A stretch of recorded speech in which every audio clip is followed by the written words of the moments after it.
আসসালামু আলাইকুম।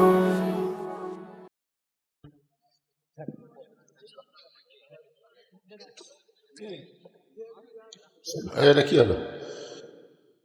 12 তারিখ নির্বাচনে খালি প্রার্থীদের মার্কাতে ভোট দিলে হবে না, এর সঙ্গে হাঁ ভোট দেওয়া লাগবে। হাঁ ভোট। কি ভোট? হাঁ ভোট। অনেক প্রার্থী এ হাঁ ভোটের কথাটা বলে না। হাঁ ভোট দিতে হবে, নার মধ্যে কোনো সিল মারা যাবে না। হাঁ ভোট দিলে ফ্যাসিবাদ স্বৈরাচারীর মুক্ত বাংলাদেশ পাওয়া যাবে। ধরে কোন কথা ঠিক কিনা? হ্যাঁ হ্যাঁ, মার্কা তো মারবেন যেটা পছন্দ হয়। এর সাথে সবাই মিলে হাঁটা দিয়ে শুরু হবে গণভোট। কথাটা বুঝলেন? একটু জিজ্ঞেস করেন লা ইলাহা ইল্লাল্লাহ, লা ইলাহা ইল্লাল্লাহ, জোরে লা ইলাহা।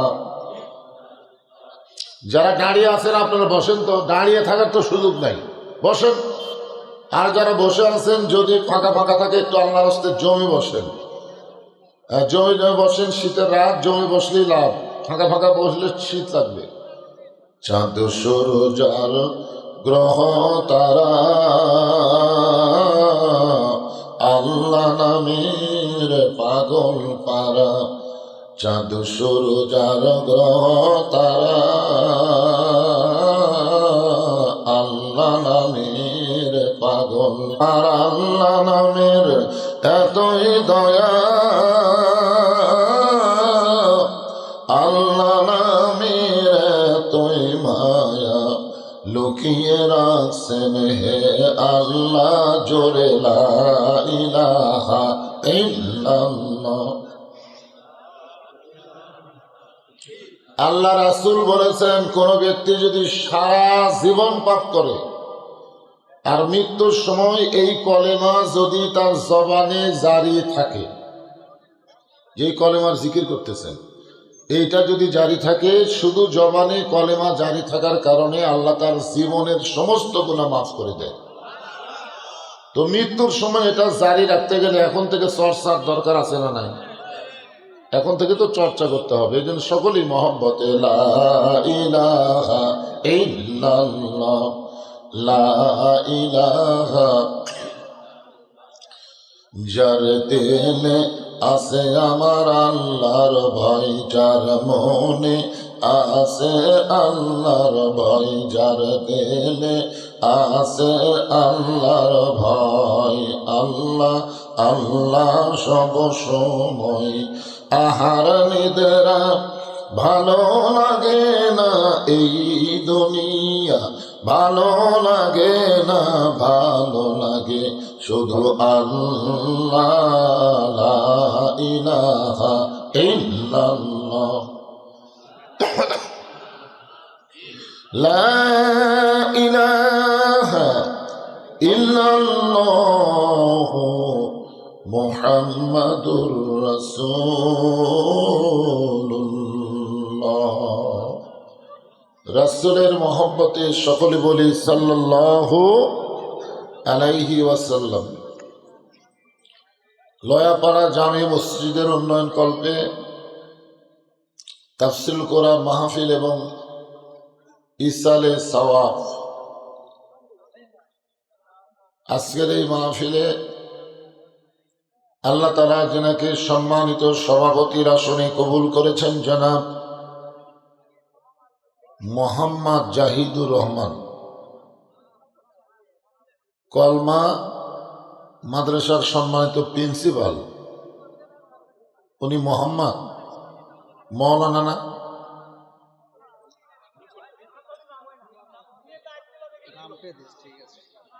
নামটাই দিচ্ছে, নিষেধ করছে।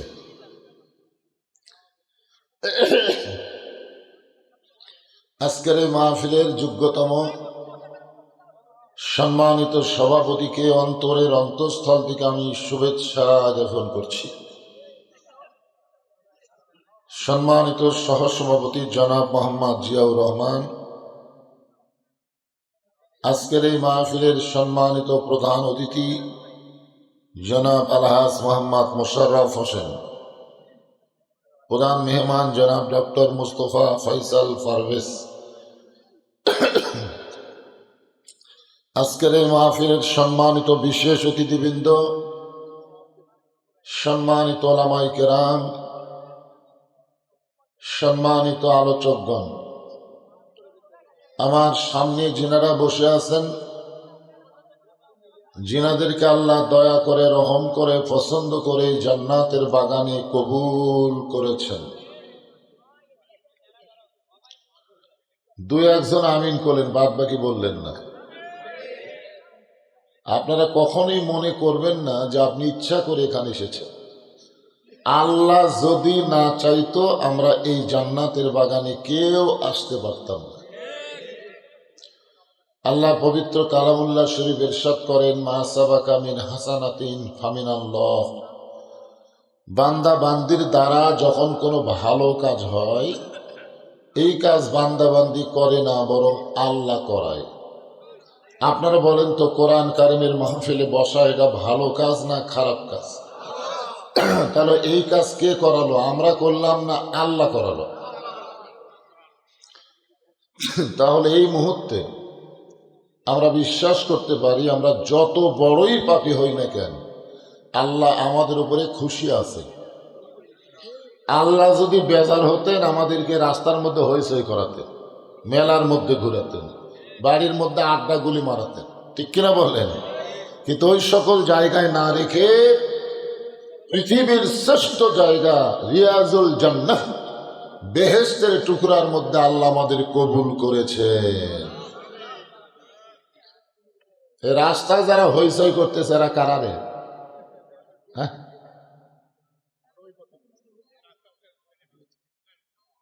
আর কথা কয় না। আর একবার হইচই করে তো দেখি, এদিকে জন্মের 12টা বেজে দিল। কারণ জন্ম যদি ঠিক হয়, তাহলে কোরআনের মাহফিল বাদ দিয়ে রাস্তায় হইচই করবে না, ঠিক কিনা বলেন? এখানে কথা হচ্ছে, ওরা রাস্তায় হইচই করতেছে। এটা হাট বাজার? এটা কি হাট বাজার? এটা জান্নাতের বাগান। আমার সামনে যেনারা বসে আছেন, আমি আমার অন্তরের অন্তঃস্থল থেকে আপনাদের সবাইকে শুভেচ্ছা জ্ঞাপন করছি। সম্মানিত মা বোনেরা, পর্দার অন্তরালে বসে বসে যারা আলোচনা শুনতেছেন, আমি তাদেরকেও শ্রদ্ধা জ্ঞাপন করি। এই মুহূর্তে জানতে চাচ্ছি আপনারা সকলে কেমন আছেন? আলহামদুলিল্লাহ রাব্বিল আলামিন। যে আল্লাহ শারীরিক সুস্থতা, মানসিক প্রশান্তি দান করে আজকের এই জান্নাতের বাগানে কবুল করলেন, আমরা সে আল্লাহর উপরে খুশি না বেজার? তাহলে জবান খুলে সমস্বরে সকলে বলবো, রব্বানা লাকাল হামদ হামদান কাসীরান তাইয়িবান মুবারাকান ফীহি। আমরা এমন একজন আল্লাহর প্রশংসা করলাম যে আল্লাহ রুহের জগতে আমাদের রুহগুলোকে পছন্দ করে দুনিয়ার জগতে মুসলমানের ঘরে কবুল করেছেন, যার কারণে আমরা বলতে পারি আমরা হলাম জন্মসূত্রেই মুসলমান। সুবহানাল্লাহ। জন্মসূত্রে মুসলমান হওয়া এটা আল্লাহর খাস রহমত। আল্লাহ যদি আমাদের হিন্দুর ঘরে পাঠাতো, ইহুদি খ্রিস্টান বৌদ্ধদের ঘরে পাঠাতো, তাহলে আমরা জন্মসূত্রে কি হতাম? হিন্দু হতাম না? তাহলে আল্লাহ আমাদেরকে কেন মুসলমানের ঘরে পাঠাইয়া ঘোষণা করলেন, গায়রাল ইসলামি দীনান ফালাই ইউকবালা মিনহু। এই যে জন্মসূত্রে মুসলমানের মধ্যে কি লাভ, একটা ছোট্ট কথা বলি। আল্লাহ রাসূল মসজিদে নববীর ভিতরে বসে আছে, আল্লাহর নবী। এমন সময় হযরত আবু বকর মসজিদের দিকে রওনা দিলেন। মসজিদের দরজায় গিয়ে লক্ষ্য করে দেখেন নবী একা বসে না, করে নবীর দুইটা নাতি বসে খেলা করতেছে। দুই উরাতের উপরে দুই নাতি বসেছে, বসে আবার খেলা করতেছে। খেলার সাইজটা হলো, এক নাতি নবীর মাথার টুপি খুলে ফেলে দেয়, আর এক নাতি নবীর দাড়ি ধরে মারে টান। কার দাড়ি? যেই নবীর জুতার পরশে আল্লাহর আরশ ধন্য হয়ে যায়, সেই নবীর মাথার টুপি ফেলে দেয়, সেই নবীর দাড়ি ধরে টান মারে। আবু বকর রাদিয়াল্লাহু লক্ষ্য করে দেখেন নবী দুই নাতির উপর কোনো বিরক্ত না হয়ে বরং দুইজনকে বুকের মধ্যে নিয়ে আবার আদর করতেছে।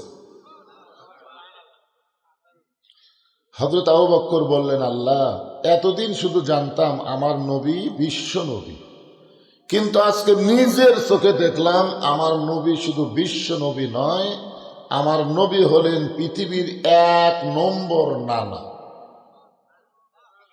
নানা হিসাবে আমাদের নবী কয় নম্বর? নবী হিসাবে, নেতা হিসাবে এই জায়গায় 1 নম্বর মানতেছে না। তো নবীর প্রতি দরুদ পড়ে, নবীরে সালাম করে মিলাদের ভিতরে, কিন্তু নবীর সমাজ গড়ার কাজে অনেকের দ্বন্দ্ব মনে বাজে। আমার নবী শুধু নেতা হিসাবেই যে 1 নম্বর তা না, রাষ্ট্রপতি হিসাবেও 1 নম্বর। বাতিলের বিরুদ্ধে হকের পক্ষে আমাদের নবী সেনাপতি হিসাবে 1 নম্বর। আল্লাহর নবী 27টা যুদ্ধের সেনাপতিত্ব করেছেন। বাবা হিসাবে কয় নম্বর? স্বামী হিসাবে, বিশ্বস্ত হিসাবে, বিশ্বাসী হিসাবে, সুন্দর হিসাবে, মাশাআল্লাহ। মানে যে দিকে যাবেন সেই দিকে আমাদের নবী হলেন 1 নম্বর। আর সেই 1 নম্বর বাদ দিয়ে এরা কার পিছনে ঘোরে? আমার নেতার চরিত্র ফুলের মতন পবিত্র, খোঁজলে দেখেন ভোটের ব্যস্ততায় নামাজ পড়ে না 1 ওয়াক্ত। এলে নেতা করে এরকে পিছনে তারা চামচাগিরি করতেছে, আর হাওড়ার বাড়ি খেবি ভাই। এই কারণে আল্লাহ বললেন, লাকাদ কানা লাকুম ফি রাসূলিল্লাহি উসওয়াতুন হাসানা। এমন সময় হযরত ওমর ফারুক মসজিদের দরজা দিয়া ভিতর দিকে লক্ষ্য করে বলতেছে, এই 2টা সন্তান বড় বেয়াদব হয়ে গেছে, এরা সব সময় নবীকে কষ্ট দেয়। আবু বকর কি বললেন আর ওমর ফারুক কি বলতেছে? আবু বকর বললেন, আমার নবী হলেন পৃথিবীর শ্রেষ্ঠ নানা। আর ওমর ফারুক বলতেছেন, এই 2টা সন্তান বড় বেয়াদব, এরা সব সময় নবীকে কি দেয়? টুপি খুলে ফেলায় দেয়, দাড়ির টান মারে। এটা কি?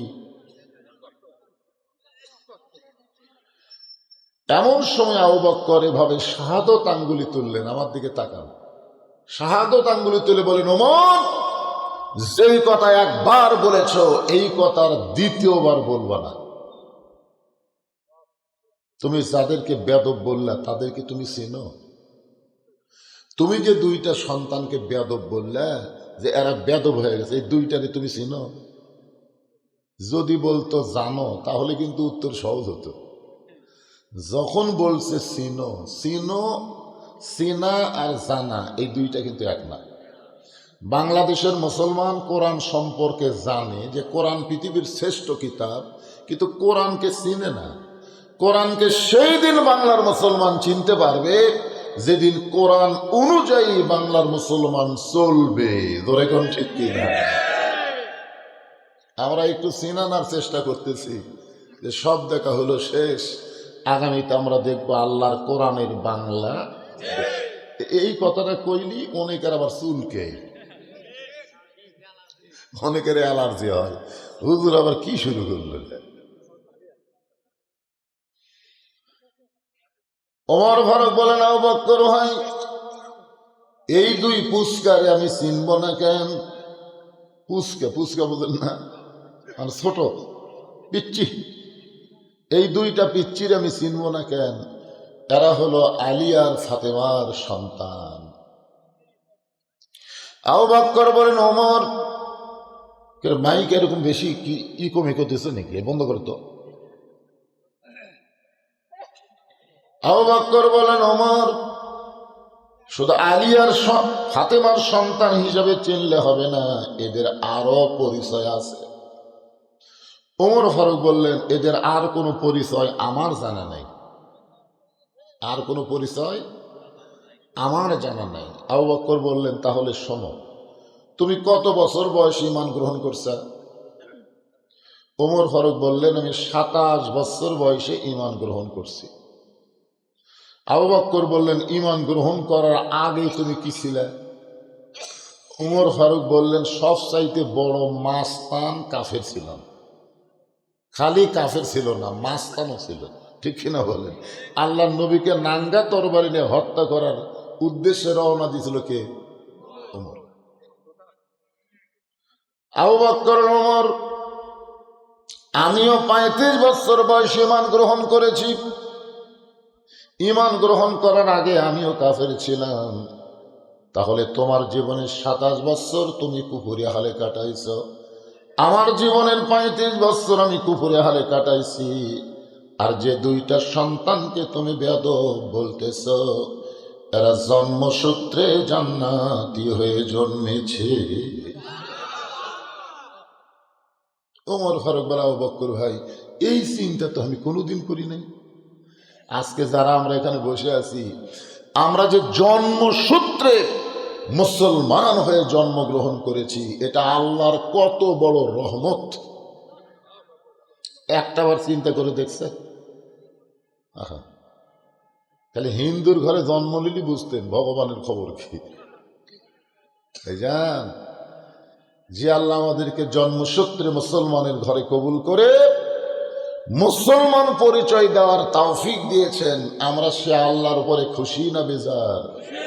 তাহলে জবান খুলে আর একবার বলি আলহামদুলিল্লাহ।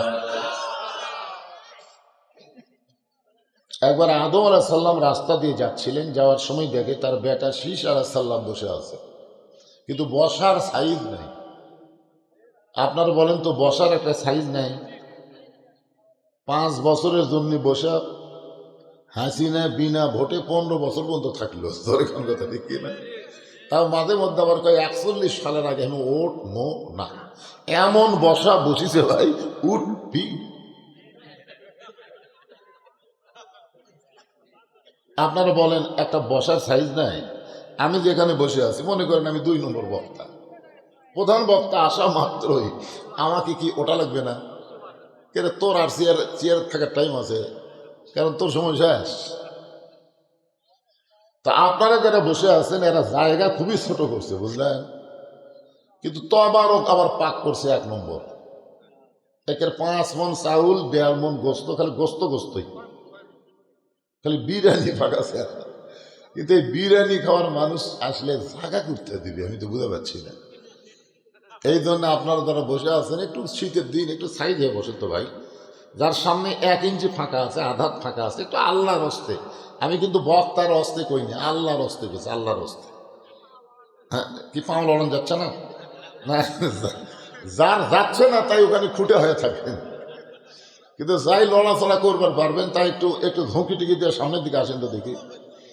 রাস্তার একটা ছেলেও যেন আর জ্ঞানজাম করবার না পারে, ওরা যেন মাহফিলে এসে বসে, এই জন্য একটু জিকির করেন আর সামনে চেপে বসেন। লা ইলাহা ইল্লাল্লাহ, লা ইলাহা ইল্লাল্লাহ, লা ইলাহা, লা ইলাহা ইল্লাল্লাহ মুহাম্মাদুর রাসূলুল্লাহ সাল্লাল্লাহু আলাইহি সাল্লাম। আমাদের এই ছেলেগুলো, আমাদের যে বাচ্চাগুলো হয়েছে করতেছে না, এরা এরকম হওয়ার পিছনে কারণ কি? আপনার বলেন তো, আপনাদের গ্রামগঞ্জে মেয়ে মানুষেরা যে হাঁস মুরগি ছাড়া দিয়া পালে, মানে ফার্মত পালে না, এমনি ছাড়া দিয়া পালে, নাকি আমরা দেশি মুরগি করি, এই দেশি মুরগি সন্ধ্যার সময় ঘরাত খোঁজ করে কি করে না? করে না? লাইট দিয়ে দেখে যে ঠিক মতো উঠলো কিনা। সন্ধ্যার সময় যদি দেখে সব মুরগি উঠিছে কিন্তু একটা মোরও ওঠেনি, তখন ওই মেয়ে মানুষ চিন্তা করবে কে এই মোরগ কোন বাড়ির মুরগির প্রেমত করলো। তো আশেপাশে সব বাড়ি লাইট না খুঁজতে দেখে, আরে ভাই আমাকে মোরগ কি তোমাকে ঘরা? তো একজন বলতেছে একটা নতুন মনে হয় আজকে খালি কট কট কট কট কট কট করতেছে। তো লাইট মেরা দেখে ওই মোরগই ঘর ধরা বলতে দেখে আমার ঘরাত মুরগি নাই, এই ঘরাত কেন আইছিস? চিন্তা করে দেখেন, সন্ধ্যার সময় মেয়েরা ঘরের মধ্যে মুরগি হাঁস খোঁজে, পুরুষ মানুষেরা সন্ধ্যার সময় গোয়াল ঘরে গরু ছাগল ঠিক মতো উঠলো কিনা দেখে না ভাই, দেখে না? এটা কখন দেখে? রাত 10টার সময় দেখে না সন্ধ্যার সময় দেখে? যে সন্ধ্যার সময় যদি মুরগি হাঁস গরু দেখে তাহলে এত রাত হয়ে গেল, এই আইডিয়াগুলো যে বেড়ায় ঘুরতেছে একে বাপ মাও কি দেখে?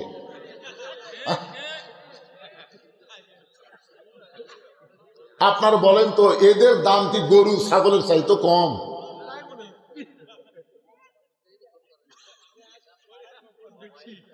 যে ছেলেরা রাস্তায় হইচই করতেছে ওই ছেলেদের পিটার আগে আল্লাহর বাপ মাও বেড়াবি। জোরে কোন কথা ঠিক কিনা?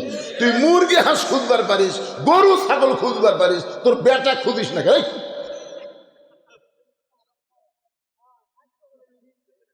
আবার কে কথা কয় রে, আমি উঠবো না কিরে?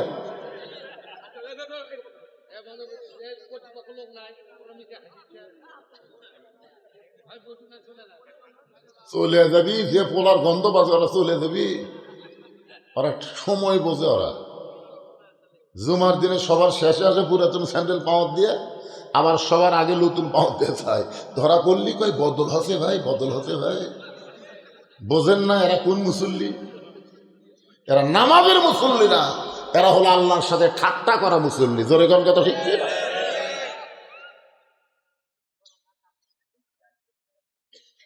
একটু মনোযোগ দিয়ে শুনবেন। আদম আলাইহিস সালাম লক্ষ্য করে দেখে শীষ আলাইহিস সালাম বসে আছে, কিন্তু বসার সাইজ নাই। আদম বললেন, বাবা শীষ এরকম বেসাইজা বসার কারণ কি? শীষ বলতেছে, বাবা 3 কারণ। বলে 3টা কি কারণ? বলে 1 নম্বর কারণ হলো আমার বাবা আল্লাহর নবী, 2 নম্বর কারণ হলো আমি নিজেও আল্লাহর নবী, 3 নম্বর কারণ হলো দুনিয়াতেই বউ পাইছি জান্নাতের হুর। একজন সুবহানাল্লাহ কইছে, আর বাদ বাকি কয়নি। আমরা বেহেশত পাইলে তারপরে হুর পাবো। জোরে কোন ঠিক কিনা? আমি জীবনে হুরের ওয়াজ করি না। আমার যত ক্যাসেট বার আছে আপনারা দেখবেন, না হলে তো 1-1 লাখ বার আছে। 1-1 লক্ষ ক্যাসেটের মধ্যে, ভিডিওর মধ্যে, ইউটিউবে দেখবেন আমার হুরের কোনো ওয়াজ নেই। কারণ আমি একবার হুরের ওয়াজ করে বইয়ের কাছে ধরা গেছি, সেদিন থেকে তওবা করছি আমি আর জীবনে হুরের ওয়াজ করব না। কারণ হুরের ওয়াজ করলে আমার বউ খুবই খেপা যায়, যা আপনাকে এত খেদমত করি আর আপনি জান্নাতুল দিয়ে হুর পাগল হবেন, তাহলে আমার খবর কি? আমি তখন বউকে আল্লাহর কোরআন থেকে তেলাওয়াত করে শোনাইছি, হুন্না লিবাসুল লাকুম ওয়া আনতুম লিবাসুল লাহুন্না। আদম বলতেছেন, বাবা শীষ নবীর বেটা নবী না হইয়া, বেহেশতের হুরের স্বামী না হইয়া, আখির জাহানের পয়গাম্বরের উম্মত যদি হতে পারতে তাহলে তোমার জীবন ধন্য হয়ে যেত। কোন নবীর উম্মত? আখির জাহানের নবীর উম্মত বলতে আপনারা কোন নবী বুঝতেছেন? আল্লাহ কোরআনে বলেন, মা কানা মুহাম্মাদুন আবা আহাদিম মির রিজালিকুম ওয়ালাকিন রাসূলুল্লাহি ওয়া খাতামান নাবিয়্যিন। শীষ আলাইহিস সালাম চমকে উঠছে, চমকে, বাবা আপনি কোন কি? নবীর বেটা নবী না হইয়া, বেহেশতের হুরের স্বামী না হইয়া, শেষ নবীর উম্মত হলে জীবন ধন্য হতো, এটা কেমন কথা? আদম বললেন, তাহলে শোনো, আমি জীবনে একটা ভুল করছিলাম, অপরাধ না, অপরাধ করছে হাওয়া। অপরাধ কে করছে? হাওয়া। আল্লাহ যখন বলেছেন ওয়ালা তাকরাবা হাদিস সাজারা ফাতাকুনা মিনাজ জালিমিন, ওই গাছের কাছে যাইও না, সঙ্গে সঙ্গে আদম আলাইহিস সালাম বলেছেন আমি যাব না। কারণ গাছ তো আর একটা না, বহু গাছ। জোরে কোন কত গাছ? এক গাছের কাছে না গেলে কি হবে? অসুবিধা আছে? কিন্তু হাওয়ার মধ্যে ব্যারাম ধরলো, ওটা তো আছে কি? কারণ মেয়ে মানুষকে নিষেধ করলে আকর্ষণ বাড়ে। আমরা বহুদিন হলে বাংলাদেশের মরদ মানুষ মেয়ে মানুষের তলব ছিলাম, তলে। এই খালেদা হাসিনা, খালেদা হাসিনা, খালেদা হাসিনা, আমরা মনে করতেছিলাম আমাকে মনে হয় মরদই নেই। এইরকম একটা অবস্থা হয়েছিল না? কথা কন না কেন ভাই? একজন বিদায় দিছে, একজন কোলে আছে। আপাতত আর টেনশন নেই। এখন আমরা এক বাক্যে বলবো, মেয়ে মানুষের দিন শেষ, মরদ মানুষের বাংলাদেশ। মৌলানা না লিখলো ফাদেল মানসার প্রিন্সিপাল, উনি হাদিস খান অবশ্যই পড়েছেন, বুখারী শরীফের হাদিস। আল্লাহ রাসূল বলেছেন মা তারাকতু বাদি আলা উম্মতি ফিতনাতুন আদার আলা রাসূলু মিনান নিসা, রাওয়াহুল বুখারী কিতাবুল ফিতান। আল্লাহ রাসূল বলেছেন আমার পরে আমার উম্মতের জন্য সবচেয়ে বড় বিপদ হলো মরদ মানুষের জন্য নারী নেত্রী হওয়া। এটা কথা কন না কেন? এটা কি আমার বাপের কথা না নবীর কথা? আজ থেকে 1400 বছর আগে নবী এই কথা বলে গেছে, যেই কথার বিপদে আমরা বাংলাদেশ ছিলাম। আল্লাহ আমাকে বাঁচ আছে, আলহামদুলিল্লাহ। একজন বিদায় নিছে আর একজন পড়লিয়ে গেছে।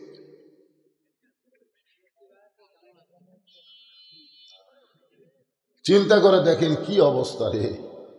হাওয়া তো গন্ধম ফল খালোই খালো, খা। শয়তানের ওয়াসওয়াসায় ওটা আবার আদমও খিলালো শরবত করে। যখন কি করে আদম নবী যখন ওই শরবত আলো গন্ধম খাচ্ছে, তখন হাওয়া আবার মুচকি মুচকি হাসতেছে। মানে শয়তান এমন বুদ্ধি দিছে যে এই গাছের ফল খেলে জান্নাত ছাড়া লাগবে না। হ্যাঁ, তো এখন আদম বলে হাওয়া হাসো কেন? বলে হাসার কারণ হলো যেটা ফল আকারে পারিনি সেটা শরবত করে খিলেছি। আপনারা বলেন তো আদম নবী কি ঢুকিছি পিছে? সঙ্গে সঙ্গে এই জায়গা এমন ভাবে একটা টিপি মারছে, দেখেন আমাকে হাত দেয়, দেখেন এটা একটা গুটি আছে, দেখেন না হাত দেন, এটা আমাকে বাপের চিহ্ন বারে। ওই যে বাপ মারিছে বেটাকে একই চিহ্ন। আর মেয়ে মানুষের এই জায়গার কোনো গুটি নেই, হড়হড়া যা শুনবি বাড়ি করে দিবি। খালি যদি কন যে এই কথা কাকু কোয়া যাবি না, ওই যতক্ষণ না বলবি ততক্ষণ আর ভাতই হজম হবি না। মানে ভিতরে যে গুটি নেই, কারণ ঠোকে ভাড়ায়। আর আমাকে এই জায়গা কি আছে? খালি একবার যদি এর নিচে চলে যায় আমরা জীবন যাবে, কিন্তু এই কথা সহজে কাউকে বলবার চাই না। আদম আলাইহিস সালাম ডান হাত কানা গলার মধ্যে ঢুকাই দিলেন, রক্ত বমি করলেন। এরপর আল্লাহ বললেন আদম জান্নাত থেকে বের হয়ে যাও। আদম বলে আল্লাহ আমি গন্ধম ফল খাইনি, গন্ধম গাছের কাছে একটা বারো তাকাইনি।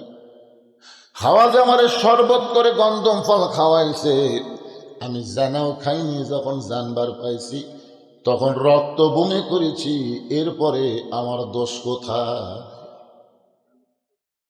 আদম বলতেছে আল্লাহ আমার কোনোই দোষ নেই, তুমি দেখো তো আল্লাহ আমার দোষ কোথায়? আল্লাহ বলছে যে হাওয়া তোর কে হয়? হাওয়া তো আমার বউ হয়। তো তোর বউ কি করবি তুই খেয়াল করবি না? তোর বউ যে মাথার চুল বেচা খাচ্ছে, তুই মরদ কি করিস? তুই খালি পেয়ারা শুট কিনা দেশ, আর তুই জুই তেল কিনা দেশ, কিউট তেল কিনা দেশ, আর তোর বউ খালি মাথার চুল বেচা খায় 10,000 টাকা কেজি। কেরে মরদ? যে মেয়ে মানুষ মারা গেলে 5টা কাপড় দেওয়া লাগে, তার মধ্যে একটা কাপড় হলো মাথা বাঙ্ক, একটা হলো সিনা বাঙ্ক, আর 3টা কাপড় হলো পুরুষের মতোই, ঠিক কিনা বলে? তো মোরা গেলে যে মেয়ে মাথা বান্ধা লাগে, তো বেঁচে থাকতে সেই মেয়ে মানুষ যদি মাথার চুল বেচা খায়, আল্লাহ স্বামী ছাড়বি? কি খেয়াল করার দরকার আছে না নাই? আল্লাহ বলে, আদম হাওয়া গন্ধম গাছের কাছে কখন গেছিল? আদম বলে, আমি খেয়াল করি নাই। হাওয়া কখন শয়তানের ওয়াজ শুনলো? শয়তানের ওয়াজ হাওয়া কখন শুনলো? শয়তান যে জান্নাতে এসে হাওয়ার কাছে ওয়াজ করলো, এই ওয়াজটা হাওয়া কখন শুনলো? আদমকে আমি খেয়াল করি নাই। এখন বলেন তো শয়তানের ওয়াজ কোথায়? এখন শয়তানের ওয়াজ হচ্ছে স্টার জলসা, জি বাংলা। এ না দেখলে আপনি বউ আছে নাই দেখে, তাহলে মরছেন, তাহলে মরছেন। শোনেন, ওই জান্নাতের মধ্যে শয়তান ধোকা দিয়ে গন্ধম খেলেছে, আর এখনো শয়তান ধোকা দিয়ে স্টার জলসা, জি বাংলা দেখাচ্ছে। ভারতের প্রত্যেকটা নাটকের মধ্যে হিন্দুকের পূজার বাদ্য মুসলমানের ঘরের মধ্যে হরি হরি ইলো করে বাঁচতেছে। যেরকম কথা কন না কেন? আপনি একজন মুসলমান, আপনার ঘর হিন্দুকের পূজার বাদ্য বাজবে, তার মানে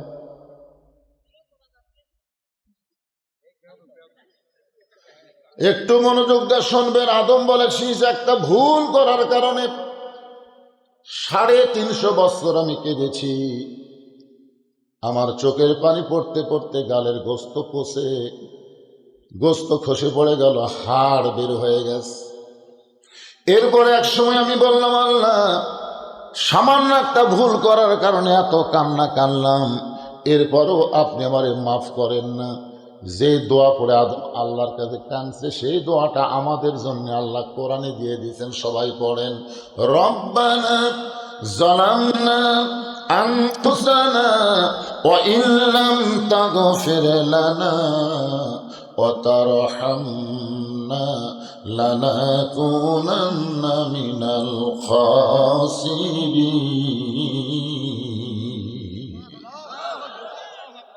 আল্লাহ কে আদম, শুধু কাঁদলে হবে না, কাঁদার মতন কাঁদা লাগবে। এই আপনাদের এদিকে চক দুলাহার বাড়ি ভাড়া নেন? হ্যাঁ, অনেক আগে, তখন আমি সাইকেল ওয়াজ করতেছিলাম। ওই সময় একটা লোক একটা গজল গাচ্ছে আর কান দিচ্ছে, বুঝলেন? গজলটা এরকম, ইব্রাহিমে কান্দে অগ্নি কুণ্ডে, ইসমাইল কান্দে শরীর তলে, বনবাসে পৈরারে কান্দে বিবি হাজেরা রে, আল্লাহ কানতে জানি। গাচ্ছে আর চোখ দেখালে দরদর করে পানি ছাড়তেছে। ফেরেশতারা বলতেছে, আল্লাহ, তোমার বান্দা যে হারে কানতে কানতে গজল গাচ্ছে, আর রেজাল্ট কি? আল্লাহ বলতেছে, বিনা হিসাবে জাহান্নামে। বিনা হিসাবে কি মানে? এর হিসাবই লাগবে না, এক বিনা হিসাবে জাহান্নাম দেওয়া লাগবে। আপনারা বলেন তো, এই লোকটা যে কানতেছে, এই কান্নার মধ্যে সত্যি না মিথ্যা? ইব্রাহিম নবী অগ্নিকুণ্ড পায়নি, তাহলে কানবে কেমনে? ইব্রাহিম নবী অগ্নিকুণ্ডে পড়ার আগে আল্লাহ ঘোষণা করলেন, কুলনা ইয়া নারু কুনি বারদাও ওয়া সালামান আলা ইব্রাহিম। আপনার বলেন তো, পড়ার পরে না পড়ার আগে? পড়ার আগেই যদি শান্তির বাগান হয়ে যায়, তাহলে কখন ইব্রাহিম কানল? ইসমাইল ছুরির তলে কান্দিছে। আল্লাহ যেখানে কোরআন শরীফে বলেছে, বাবা আপনি আমাকে ধৈর্যশীলের মধ্যে পাবেন ইনশাআল্লাহ আমার সাবিরিন, আর তাই বলে কান্দিছে। এই যে নবীদের সামনে মিথ্যা কথা বলে কান্দার কারণে ওর ঠিকানা জান্নাত হবে। এই জন্য শুধু কাঁদলে হবে না, কাঁদার মতন কান্দা লাগবে। অনেকে গজল গায়ের কান্দে, পাহাড় কাটিলাম জঙ্গল খুঁজিলাম রাসূল তোমার, আজও বুঝি দেখা পাইলাম না। আপনার বলেন তো, পাহাড় কাটিয়া জঙ্গল খুঁজে নবী পাওয়া যাবে? হ্যাঁ, এই জন্য শুধু কাঁদলে হবে না, আল্লাহ বলে আদম কাদার মতন কাঁদো।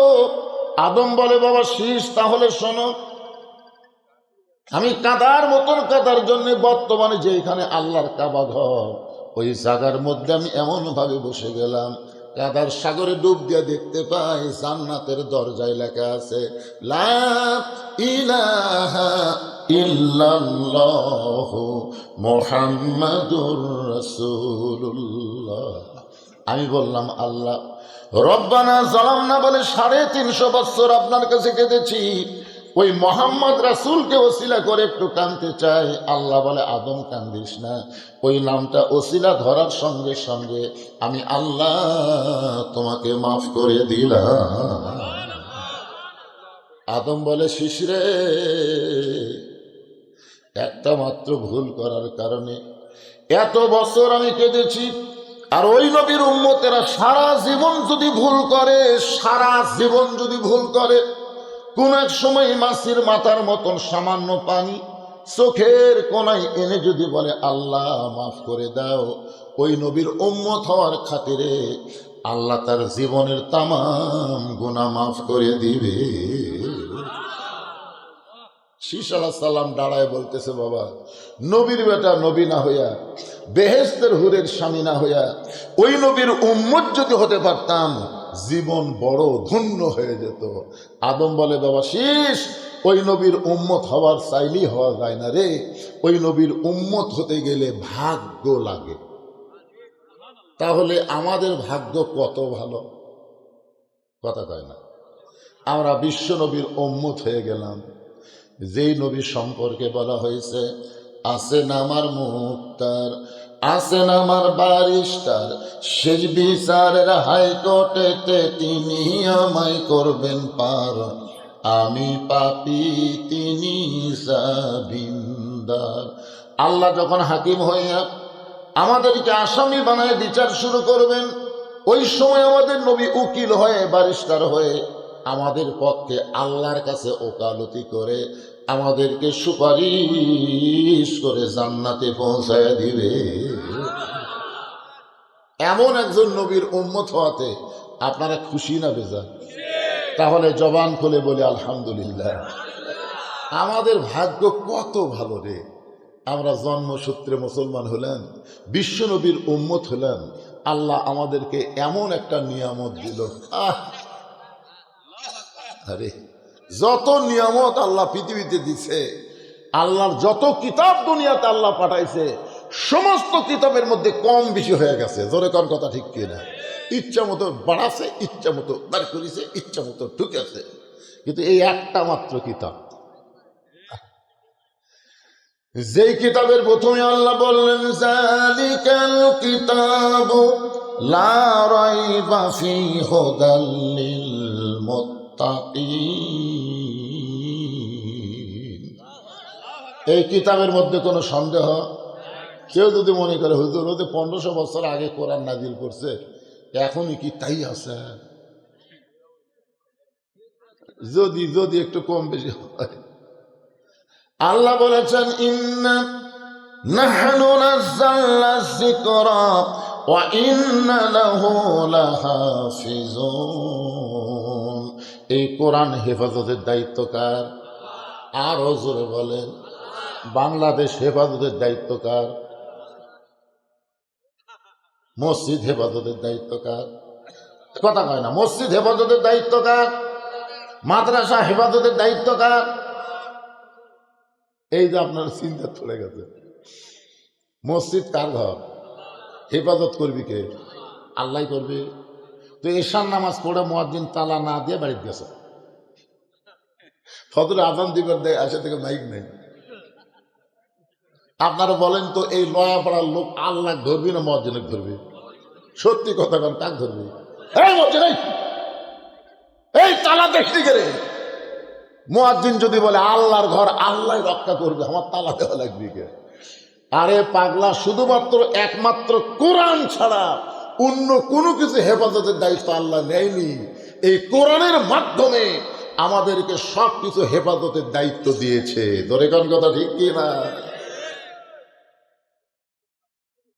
নবী হিজরত করে মদিনাত গেলেন, মক্কা বিজয় যখন হলো, সাহাবেরা বললেন, ইয়া রাসূলুল্লাহ, এতদিন হলে যে কাবার দিকে মুখ করে আমরা মদিনা থেকে নামাজ পড়লাম, এই কাবা ঘর আমরা একটু তাওয়াফ করবার চাই। তখন আল্লাহ নবী বলেন, চলো যাই। নবী সমস্ত সাহাবীদের নিয়ে কাবা ঘর তাওয়াফ করতেছে। 10,000 সংখ্যায় কত? 10,000 হলে কাবা ঘর তাওয়াফ করতেছে। 7 পাকে এক তাওয়াফ, 7 পাকে এক তাওয়াফ, 4 পাক কেবল হচ্ছে, 4 পাক। ইতিমধ্যে আল্লাহ রাসূল বললেন, তাওয়াফ বন্ধ।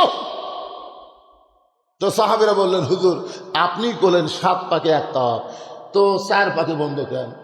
রাসূল বললেন, যে আল্লাহর ঘর আমরা তাওয়াফ করতেছি, এই ঘরের দরজা আছে? সাহাবীরা বললেন, অবশ্যই আছে। তাহলে দরজা খুলে দেখি তো ঘরের খবর কি। খালি তো ঘুরলি হবি না, আগে দেখা লাগবে না। নবী দরজা খুলে দেখে, বাবা রে, 360টা মূর্তি খালি ঝুলে আছে।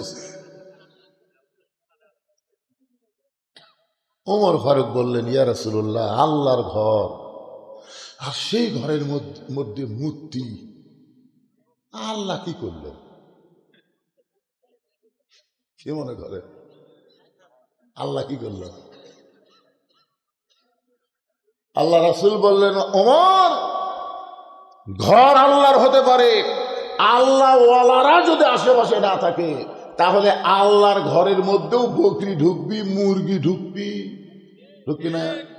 আমার এলাকায় মুয়াজ্জিন আযান দিচ্ছে, কোনো মানুষজন আসে না, এক আড়িয়া গরু দড়ি ছেড়ে ভাই, ওই গোয়াল ঘর মনে করে মসজিদের মধ্যে ঢুকছে, মুয়াজ্জিন আযান বাদ দেয়, আড়িয়া ঘরে ঢুকলে আর আযান থাকে। এ কার গরু রে, কার গরু রে? গরুওয়ালা বাইরে থেকে বলতেছে, চাচা অবলা জানোয়ার, চাচা বোঝে না তাই ঢুকছে, আমি ঢুকছি। মানে এই শালা জানোয়ার জীবনেও ঢোকে না, ওই বোঝা জানোয়ার, আর এই গরু হচ্ছে অবলা জানোয়ার। মসজিদের উন্নয়ন কল্পে মাহফিল। মসজিদের উন্নয়ন মানে কি? মুসল্লি ওয়াজ দিয়ে হবি। সূরা মুলকের 2টা আয়াত আমি তেলাওয়াত করছি, হুজুর বুঝতেছে। সূরা মুলক, যেরকম নাম কি, আমাকে ওয়াজ দিয়ে নামাজি হবি? বাপের ওয়াজ দেয় বেটা নামাজি হচ্ছে না। এরকম নামাজি করবার গেলে এ কোরআন শরীফ খালি মাহফিলে তুলে হবি না, জাগা মতো লিয়ে যায়, নামাজের বিল পাস করে উই পড়বি, ওর বাপও নামাজ পড়বি। যেরকম কথা ঠিক কিনা? পড়বো না, তোর 14 গোষ্ঠী নামাজ পড়বি। এলা ওয়াজ দিয়ে নামাজ। সূরা মুলকের 2টা আয়াতে তাফসীর হবে, আগে আপনাদের সাইজ করে নিচ্ছি। এদিক তবারকগুলো প্যাকেট হোক, তারপরে ইনশাল্লাহ সাইজ মতো মার দিয়ে মনোজাত করে চলে যাম। অসুবিধা আছে ভাইজান? তাহলে একটু মনোযোগ দিয়ে শুনবেন কি বলতেছি রে। মুলকেরটা পরে আসতেছি। এখন যেটা বলি সেটা হলো আল্লাহর কাবা ঘরের মধ্যে মূর্তি। জোরে বলেন কি? ঢুকালো কারা? আল্লাহ কি করলো? আল্লাহ কিছু করছে? ওরা কাবা ঘরের মধ্যে মূর্তি নিয়ে যখন ঢুকতেছে, আল্লাহ খালি কাবা ঘরের দরজাতে একটা ফেরেশতা খাড়া করে থুবি, আবু জেল যে মূর্তি নিয়ে কাবা ঘরের দরজাতে আসবি, ঠুস করে একটা চল মারবে, আন্দারে মার। ধরে কোন কি মার? আবু জেল হবল মূর্তি নিয়ে যেই কাবা ঘরের দরজা গেছে, ফেরেশতা মারছে চল, ওই মূর্তি ফেলে দে দৌড়। আবু সুফিয়ান বলতেছে, ভাই খবর কি? আন্দারে মার হচ্ছে, দরকার নাই, পিটন যখন হচ্ছে আর যাওয়ার দরকার নাই। আল্লাহ পারে কি পারে? ধরে কান পারে, খালি আল্লাহ মরার পরে পারে, তাই না? আল্লাহ খালি মরার পরে কবর কানা ফেরেশতা, ঠসা ফেরেশতা দিয়ে আত্মা তরে পিটাবি। এই গাঁজা খড়ি গল্প আপনাকে কে শোনাই দেয়? আল্লাহ বেঁচে থাকতে পারে না, মরার পরে পারবি। কিভাবে আল্লাহ মারে?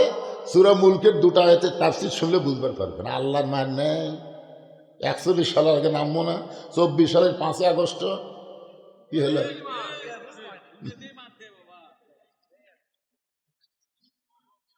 আল্লাহ রাসূল মূর্তিগুলো বের করলেন, বললেন পাহাড়ের সঙ্গে বাড়ি মারো, সাফা মারোয়া সবচাইতে নিকটে পাহাড়, মূর্তির পাও ধরো আর বাড়ি মারে চুরমার করে দাও।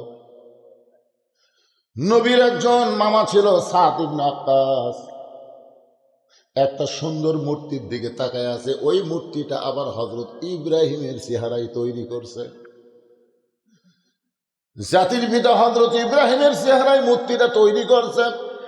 নবীর মামা সেই মূর্তির দিকে তাকায় বলতেছে, এটাই হলো ইব্রাহিম নবীর মূর্তি।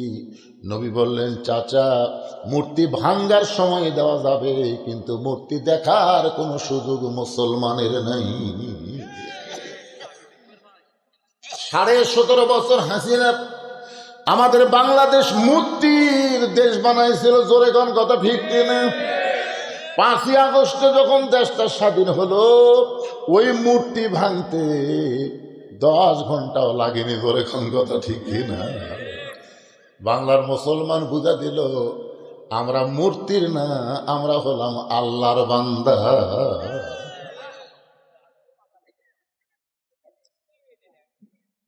যেই কোরআন থেকে আপনারা আলোচনা শুনবেন, এই কোরআন হেফাজতের দায়িত্ব কার? সেই কোরআনে আল্লাহ বললেন, তাবারাকাল্লাযী বিয়াদিহিল মুলকু ওয়া হুয়া আলা কুল্লি শাইইন কাদির। আমার দিকে তাকান বাবান। আগে তো আপনাকে আসলাহার লয়াপাড়া, তারপরে ওই যে কি ওটা মন্তাহার ফন্তাহার যত আছে, এদিকে ভাইলসুন তাইলসুন চকদুলাহার, এমন কোনো পাড়া নেই যে পাড়া থেকে ওয়াজ করিনি। কিন্তু এখনকার সেটা পাচ্ছেন, এই আব্দুল সালাম 1.5 বছর হলে ঘুরে ঘুরে। আমি এই জন্যে আসি না, বুঝলেন? আমার অন্য জায়গা টেজের উপর যে লোক হয়, একটা টেজ করে, টেজের যে লোক হয়, আপনার আমার সামনে তত লোক নেই, মানে আমার এই ওয়াজ সাপে না। এলে এখন না না, এই যে কয়টা লোক তারা যেন চালু বলে করে, তাহলে হবি কেবল সুরা মুলকের আয়ত টান দিন। একটু খেয়াল করে দেখেন তো, হ্যাঁ, 4 সালে গল্প মারতেছে, আমাদের 5 মিনিট 4 সালে গল্প মারতেছে। আওয়ামী লীগ ক্ষমতা ছিল, আগামীতে বিএনপি ক্ষমতা আসতেছে। কি গল্প! আর 5 মিনিট 4 সালে গল্প করতেছে 4-5 জন। আওয়ামী লীগ ক্ষমতা ছিল, আগামীতে বিএনপি ক্ষমতা আসতেছে। আমি ভিতরে ঢুকে বললাম, নাউজুবিল্লাহ নাউজুবিল্লাহ নাউজুবিল্লাহ 3 বার। তো 2 জন আমাকে বলছে যে হুজুর, আওয়ামী লীগ ক্ষমতা ছিল, আপনি বিশ্বাস করেন না? আমি বললাম না। বিএনপি ক্ষমতা আসতেছে, এটাও আপনি বিশ্বাস করেন না? না। একজন কয়, তাহলে কি আসবি? আওয়ামী লীগও ছিল না, বিএনপিও আসবি না, তাহলে কি আসবে? বললাম, পাগলা, সব সময় যিনি ক্ষমতা, তিনি হলেন আমার আল্লাহ। সব সময় যিনি ক্ষমতায়, তিনি কে? আরো জোরে। আওয়ামী লীগ ক্ষমতায় ছিল না, বিএনপিও ক্ষমতা আসবে না। আল্লাহ বলতেছেন, ওয়া আলা কুল্লি শাইইন কাদির। প্রত্যেকটা বিষয়ের উপরে একমাত্র ক্ষমতা কার? আর এটি কি হচ্ছে রে ভাই? এই কি হচ্ছে এটি?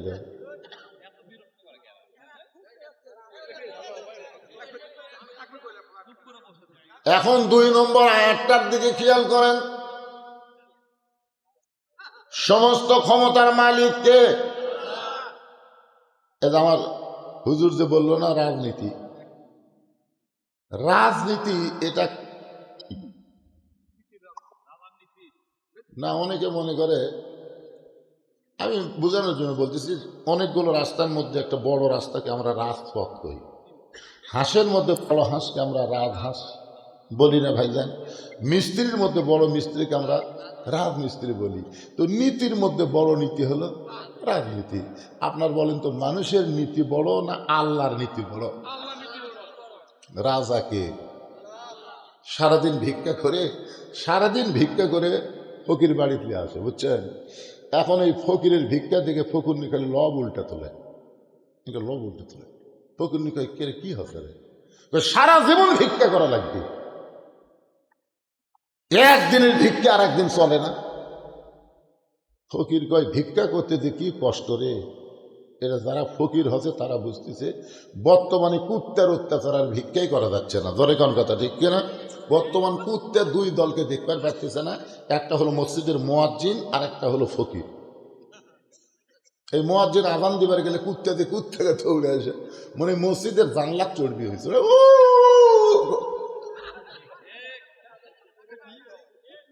আর আমাদের গ্রামে এক ফকির কেবল ভিক্ষা করে গেছে ভাই, এক কুত্তার দৌড়ে দেওয়ার ফকিরের ব্যাগ এমন হবে কামড় মারছে, ওই ব্যাগ ফেলে দৌড় চাউর সব মাটি সাথে দিচ্ছে।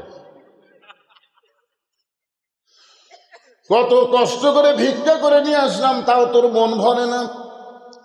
ফকিরের বউ বলতেছে, সাধারণ মানুষের দরজায় ভিক্ষা করলে এর চাইতে বেশি তো আপনি পাবেন না। বেশি ভিক্ষা যদি পাওয়ার চান তাহলে বাদশাহ শাহজাহানের রাজ দরবারে যান।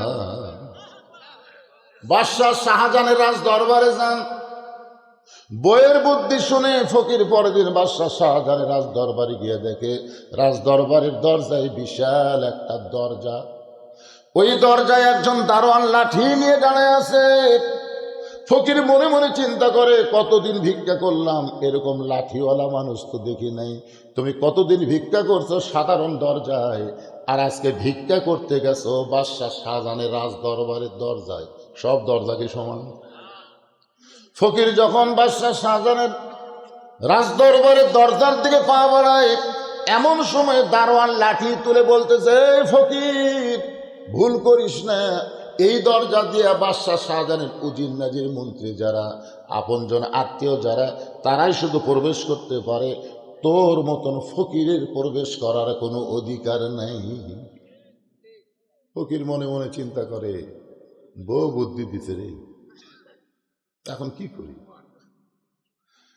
এমন সময় আল্লাহর কোরআন ফকিরের অন্তরের মধ্যে জাগরুক হয়েছে। ওয়াদউ ইলা সাবিলি রাব্বিকা বিল হিকমাহ মাউইযাতিন হাসানাহ। জোরে কান সুবহানাল্লাহ। আমি ভাঙ্গাচোরা ফকির মানুষ, ওই লাঠিওয়ালা দারোয়ানের সাথে পারবো? এখন হিকমত অবলম্বন করে ফকির এক দৌড়ে গিয়া দারোয়ানের দুইটা পা চাইপা ধরে বলতেছে, ভাইজান আমি হলাম একজন ফকির ভাই, আমার চোখের পানি আপনার পাওয়াত ফেলাইয়া দিলাম। এমন সময় দারোয়ান ফকিরের হাত ধরে তুলে বলতেছে, তুইও যা আমিও তাই, তুই ভিক্ষা করে খাস আর আমি দরজা পাহারা দিয়ে খাই, আমাদের দুইজনের মধ্যে কোনো তফাৎ নাই। ফকির বলতেছে, তাহলে আমি একটু ভিতরে ঢুকবার চাই। দারোয়ান বলে, পাগল, এই দরজায় মনে করিস শেষ দরজা না, এরপর আরো 15টা দরজা আছে, প্রত্যেকটা দরজায় একটা করে দারোয়ান লাঠি নিয়ে দাঁড়িয়ে আছে। আমি যদি তোরে সাইরা দিই, পরের দারোয়ান তোরে পিটন দিবে। তুই কি পিটন খাবার চাস ভাই? বরং পিটন না খাইয়া তুই ফেরত চলে যা। ফকির বলতেছে, আপনি শুধু ছাড়েন, পরের দরজার দারোয়ান ছাড়বে কি ছাড়বে না সেটা আমার ব্যাপার। প্রথম দরজার দারোয়ান ঠাট্টা করে দরজা খুলে দিছে, পরের দরজার দারোয়ানের পিটন খায় বেটা এমনি ফেরত আসবে, এই মনে করে যখন দরজা ছাইড়া দেয়, ফকির ভিতরে ঢুকে দেখে 100 গজ দূরে আর একটা দরজায় দারোয়ান লাঠি নিয়ে দাঁড়ায় আছে। ফকিরকে দেখি লাঠি করে বলতেছে, এই ফকির ঢুকলা কেমনি?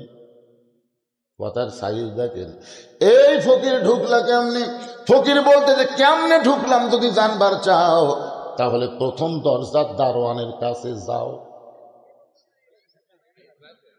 কেমনে ঢুকলাম যদি জানবার চাও তাহলে প্রথম দরজার দারোয়ানের কাছে যাও। ও আমার পরিচয় শুনে কাঁপতে কাঁপতে দরজা খুলে দিছে। এখন তুমি পরিচয় শুনবা না দরজা খুলবা? দারোয়ান মনে মনে চিন্তা করে, এর যদি পরিচয় না থাকলো তাহলে প্রথম দরজার দারোয়ান তো দরজা খুলতো না। ও যখন খুলে দিছে, খামাক আমি দরজা বন্ধ করে আমার চাকরি হেরাবার পারবো না। এর ঢপে ফকির হতে পারে, কিন্তু বেটা আসলে ফকির না।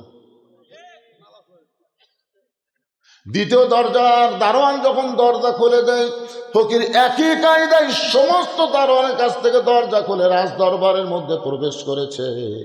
ইমাম গাজ্জালি বলেন, রে দুনিয়ার মুসলমানেরা, প্রথম দরজায় যদি কলেমা নিয়ে তোমরা মোকাবেলা করতে পারো, ওই মৃত্যুর দরজায় মালাকুল মউত যখন জানটা কবজ করতে আসবে, এমন সময় কলেমা দিয়ে যদি মোকাবেলা করতে পারো, কবর বলো, মিজান বলো, হাসর বলো, পুলসিরাত বলো, আর কোন দরজায় তোমাদের আটকানো হবে না।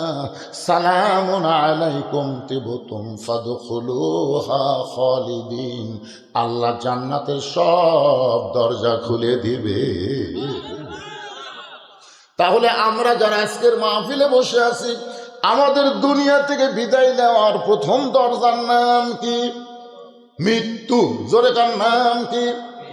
এই মৃত্যুর সময় আমাদের জবানে যেই জিনিসটা থাকতে হবে সেইটা হলো কলেমাতুত তাইয়্যিবা। সকলে বলেন লা ইলাহা ইল্লাল্লাহু মুহাম্মাদুর রাসূলুল্লাহ।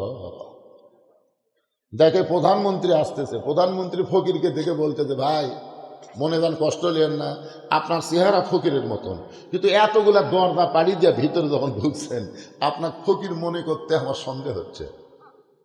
আপনি কে ভাই? ফকির বলতেছে, তুই কে?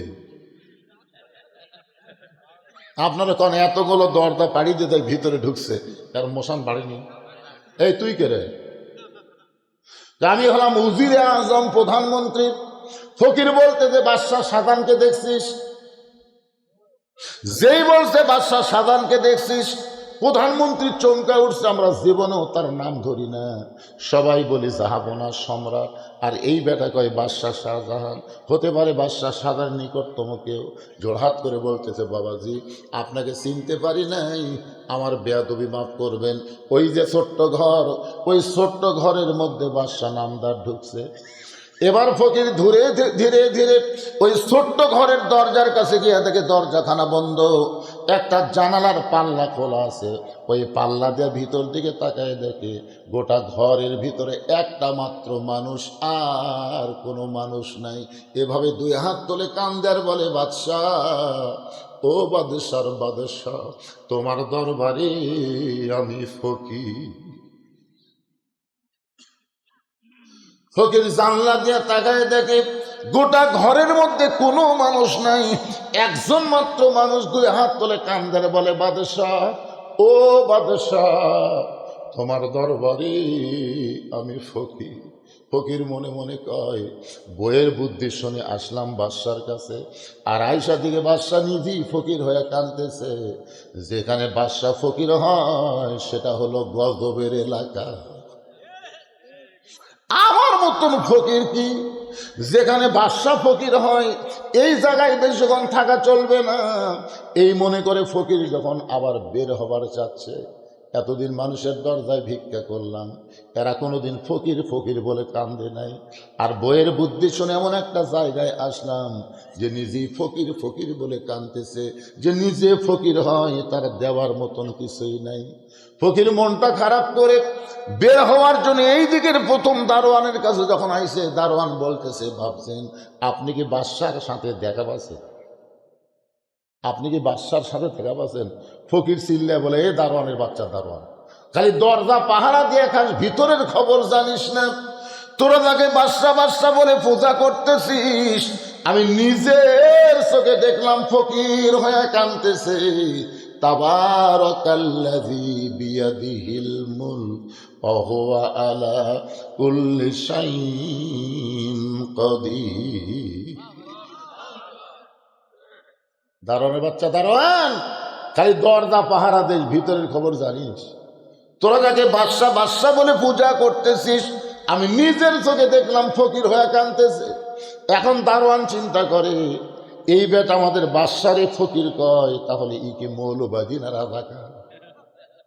আজকে আল্লাহর কোরআনের রাজনীতির কথা বললে অনেকে বলবে এরা মৌলবাদী না হয় রাজাকার। ধরে কোন কথা ঠিক কিনা?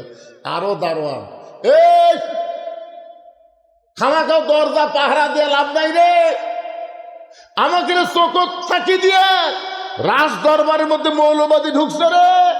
মৌলবীরা মসজিদে থাকবে, মৌলবীরা আজান দিয়ে খাবে, মৌলবীরা সংসদ আসলো কেমনে রে? জোরে কথা কর না কেন ভাইজান? আমাকে চোখ ফাঁকি দিতে রে। আমাকে দরজা পাহারা দিয়ে লাভ নেই, সবাই আইন, সব দারোয়ান একত্র হয়ে যায়। কেউ ফকিরকে কিল মারে, কেউ ঘুষি মারে, কেউ লাত্তি মারে।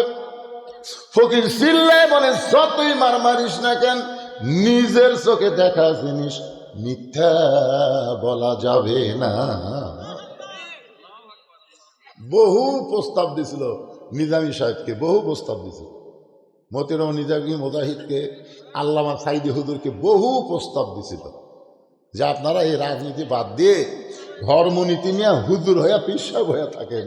তখন আল্লামা সাইদি বলেছে, নিজের চোখে দেখা জিনিস, তাবারাকাল্লাযী বিয়াদিহিল মুলক, নিজের চোখে যারা দেখছে আল্লাহ ছাড়া কোনো বাদশা নাই, তারা দুনিয়ার মানুষকে বাদশা মানবে না। ধরে কোন কথা কন না কেন? এই যে আমার হুজুর বললেন না, মুসা নবী আল্লাহর তুর পর্বতে দাঁড়ায় আছে। এক সময় আল্লাহ বললেন, মুসা তোমার খবর কি? মুসা বলতেছে আলহামদুলিল্লাহ। তো মুসা বলতেছে আল্লাহ আপনার খবর কি? এখন আল্লাহ কি করবি?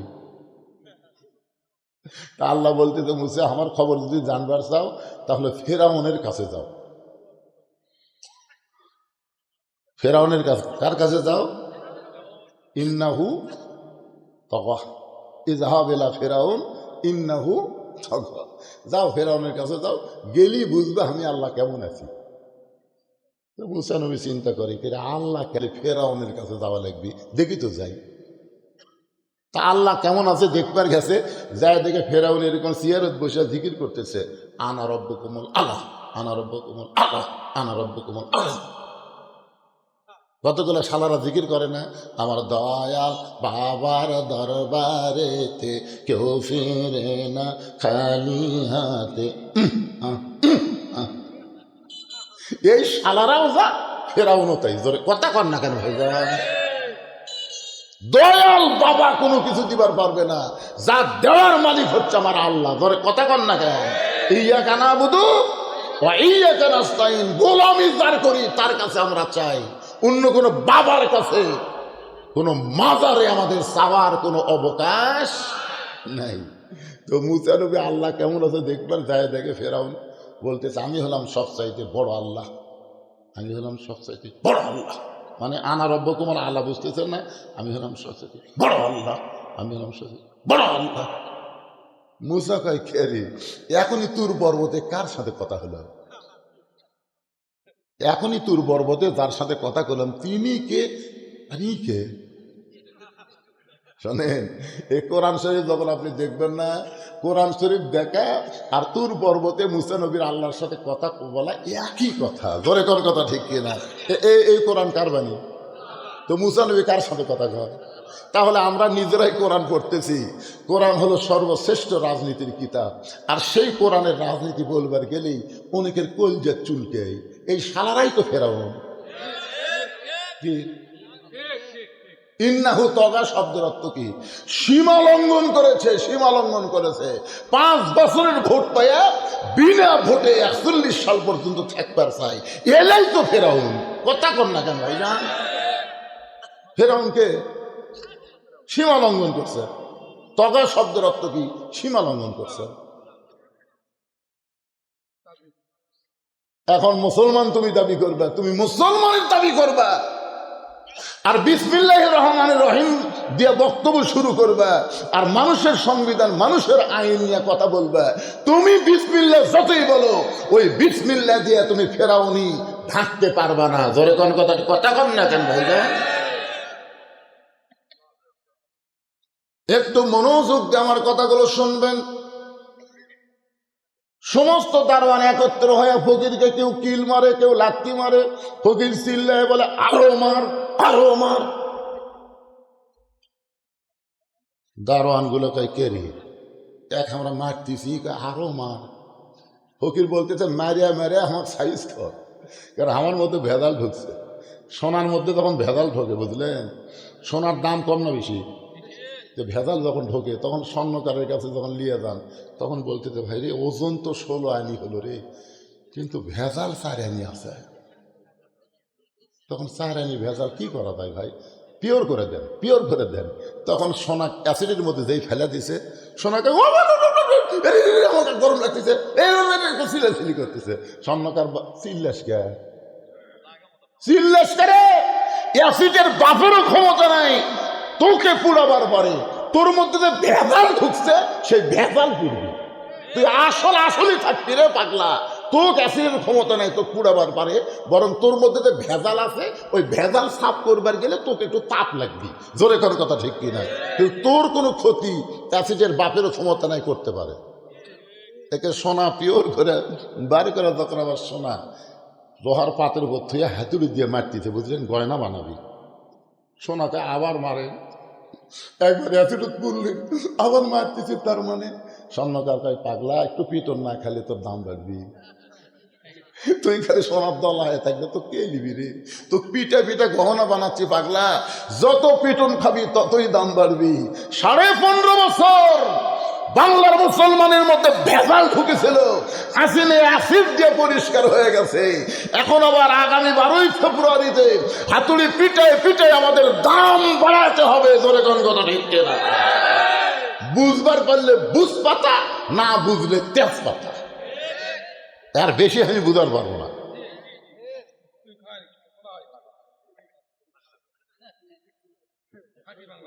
একটু মনোযোগ দিয়ে কথাগুলো শুনবেন। সমস্ত দারোয়ানেরা ফকিরকে মারতেছে। ফকির বলতে যতই মার মার, নিজের চোখে দেখা জিনিস মিথ্যা বলা যাবে না। আপনার বলেন তো, নিজের চোখে দেখলে ইমান বাড়ে না কমে? ফকির জানলা দিয়ে ভিতরে কি দেখছে? হ্যাঁ, এরা খালি পিটতে চোখে হামাকের বাসা তুই ফকির কোষ ওকে মার। নিজের চোখে দেখা জিনিস মিথ্যা বলা যাবে না। নিজের চোখে দেখলাম তাবারাকাল্লাযী বিয়াদিহিল মুলকু ওয়া হুয়া আলা কুল্লি শাইইন কাদির। কিছুক্ষণ পরে বাদশাহ শাহজাহানের আসরের নামাজ শেষ। আসরের নামাজ শেষ করে সে বলতেছে, রে দারোয়ানেরা, কারে মারতেছো, কেন মারতেছো? দারোয়ানগুলো বলে, যাবো না, আমরা শুধু মারতেছি, আপনি শুনলে তো মারাই ফেলবেন। আমরা শুধু কিল ঘুষি মারতেছি, কিন্তু আপনি শুনলে তো মারেই ফেলবেন। বাদশাহ শাহজাহান বলে, লোকটা কি অপরাধ করেছে? দারোয়ানগুলো বলতেছে, যাবো না। এই লোকটা বলতেছে, আপনি নাকি ফকির হয়ে গেছেন, আপনি নাকি বাদশাহ নাই, আপনি নাকি ফকির হয়ে গেছেন। সম্রাট শাহজাহান দৌড়ে এসে ফকিরের টুটি চাইপা ধরে বলে, এই ফকির, তুই কি জানিস না আমি মোগল সম্রাট শাহজাহান? ফকির বলতেছে, এটাই তো জানতাম, এটাই তো জানতাম, মোগল সম্রাট শাহজাহান। শাহজাহান বলতেছে, জানতাম কি? জানতাম হলো অতীতকাল, বর্তমান আমি মোগল সম্রাট শাহজাহান। জানতাম মানে কি? অতীতকাল না, জানতাম। মুঘল সম্রাট শাহজাহান বলে, অতীত কথা বলিস কেন? বর্তমানে আমি মুঘল সম্রাট শাহজাহান। ফকির বলতেছে, তাহলে ওই ঘরের জানলার কাছে গিয়ে আমি কি দেখলাম? আপনার মতোই একজন মানুষ, আপনি কিনা জানি না, তবে আপনার মতো একজন মানুষ 2 হাত তুলে কাঁদতেছে আর বলতেছে, ও বাদশার বাদশাহ, তোমার দরবারে আমি ফকির। সঙ্গে সঙ্গে বাদশাহ শাহজাহানের 2টা হাত থর থর করে কাঁপছে। দারোয়ানগুলো বলে, জাহাপনা, ফকির কি শুনাইল? যেইটা শোনার পরে আপনার 2টা হাতের মধ্যে কম্পন ধরে গেল। বাদশাহ শাহজাহান বলতেছে, ফকির যা বলেছে ঠিক বলেছে, ফকির যা বলেছে ঠিক বলেছে। আল্লাহর ঘরে যতক্ষণ ফকির সাজি ততক্ষণ, আর আল্লাহর ঘর থেকে বের হলে বাদশাহ হয়ে যায়। বর্তমানে বাংলাদেশে মানুষের আইন চলার কারণে আল্লাহর ঘরে যতক্ষণ ফকির সাজি ততক্ষণ, আল্লাহর ঘর থেকে যখন বার হয়ে যায় তখন যার মনি তাই। জোরে কোন কথা ঠিক? এসপি সাহেব দেখে সামনে একটা কাতার ফাঁকা আছে, ভাই একজন মুসল্লি হলেই কাতার পুরো হবি। এসপি কয়েকের আর একটা মুসল্লি নাই। তখন তাকে দেখে দরজা ফকির খাড়া, চৌকিদার খাড়া হয়ে আছে। এসপি ডাকতেছে, চৌকিদার আয়। চৌকিদার বলে, না স্যার, আপনি এসপি, আমি চৌকিদার। এসপি বলতেছে, পাগলা, ওটা বাইরের কথা, তুই চৌকিদার, আমি এসপি, ওটা হলো বাইরের কথা, ভিতরের কথা, আমরা 2 ভাই।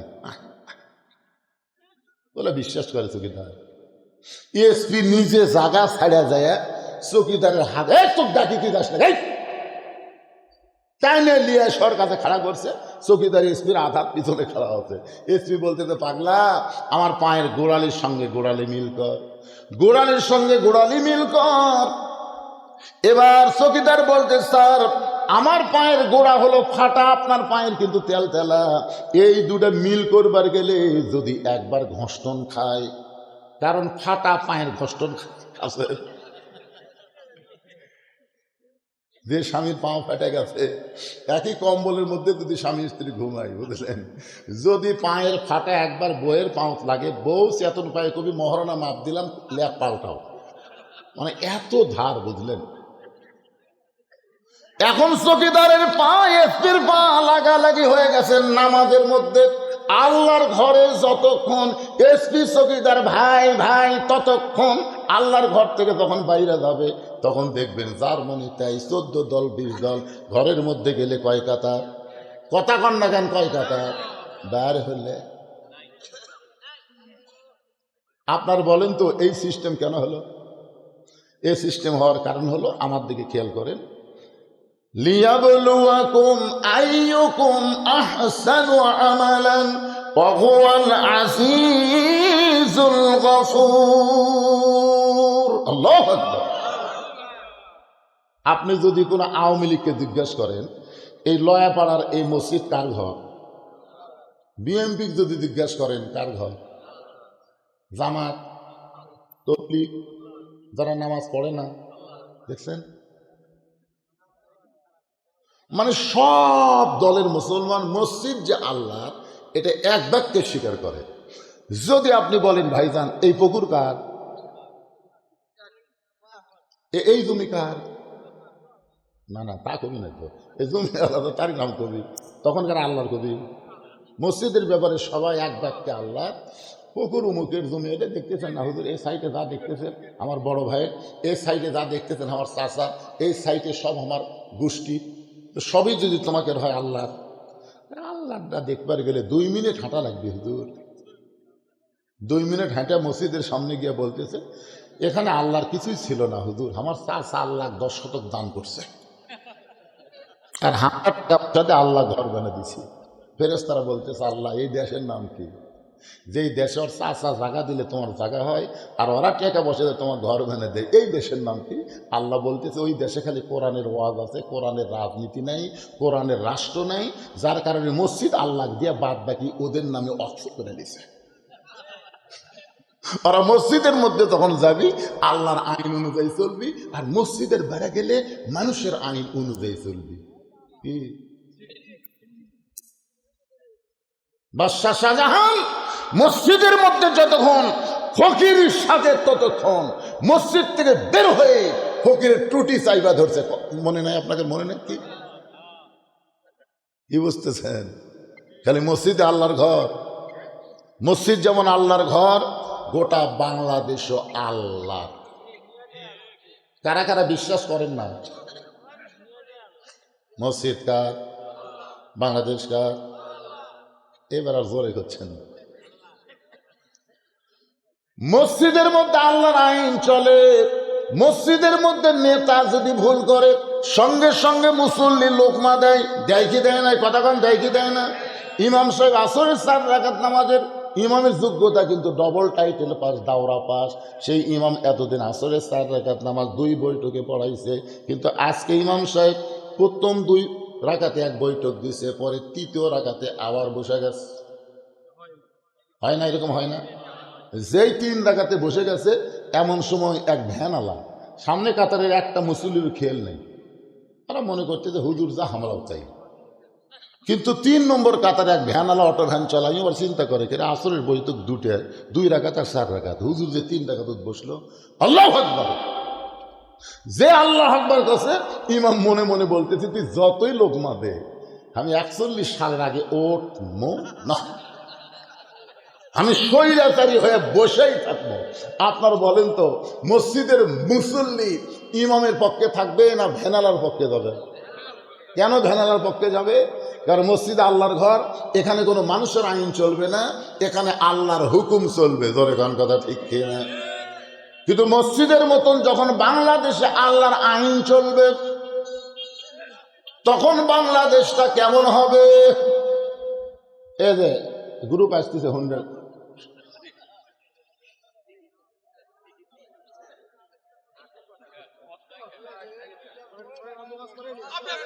না ওয়াজ তো আমি করবো, হুন্ডারা তো হইছেন বলে ওয়াজ হবে। আপনার সব তাকে আছেন হুন্ডার দিকে।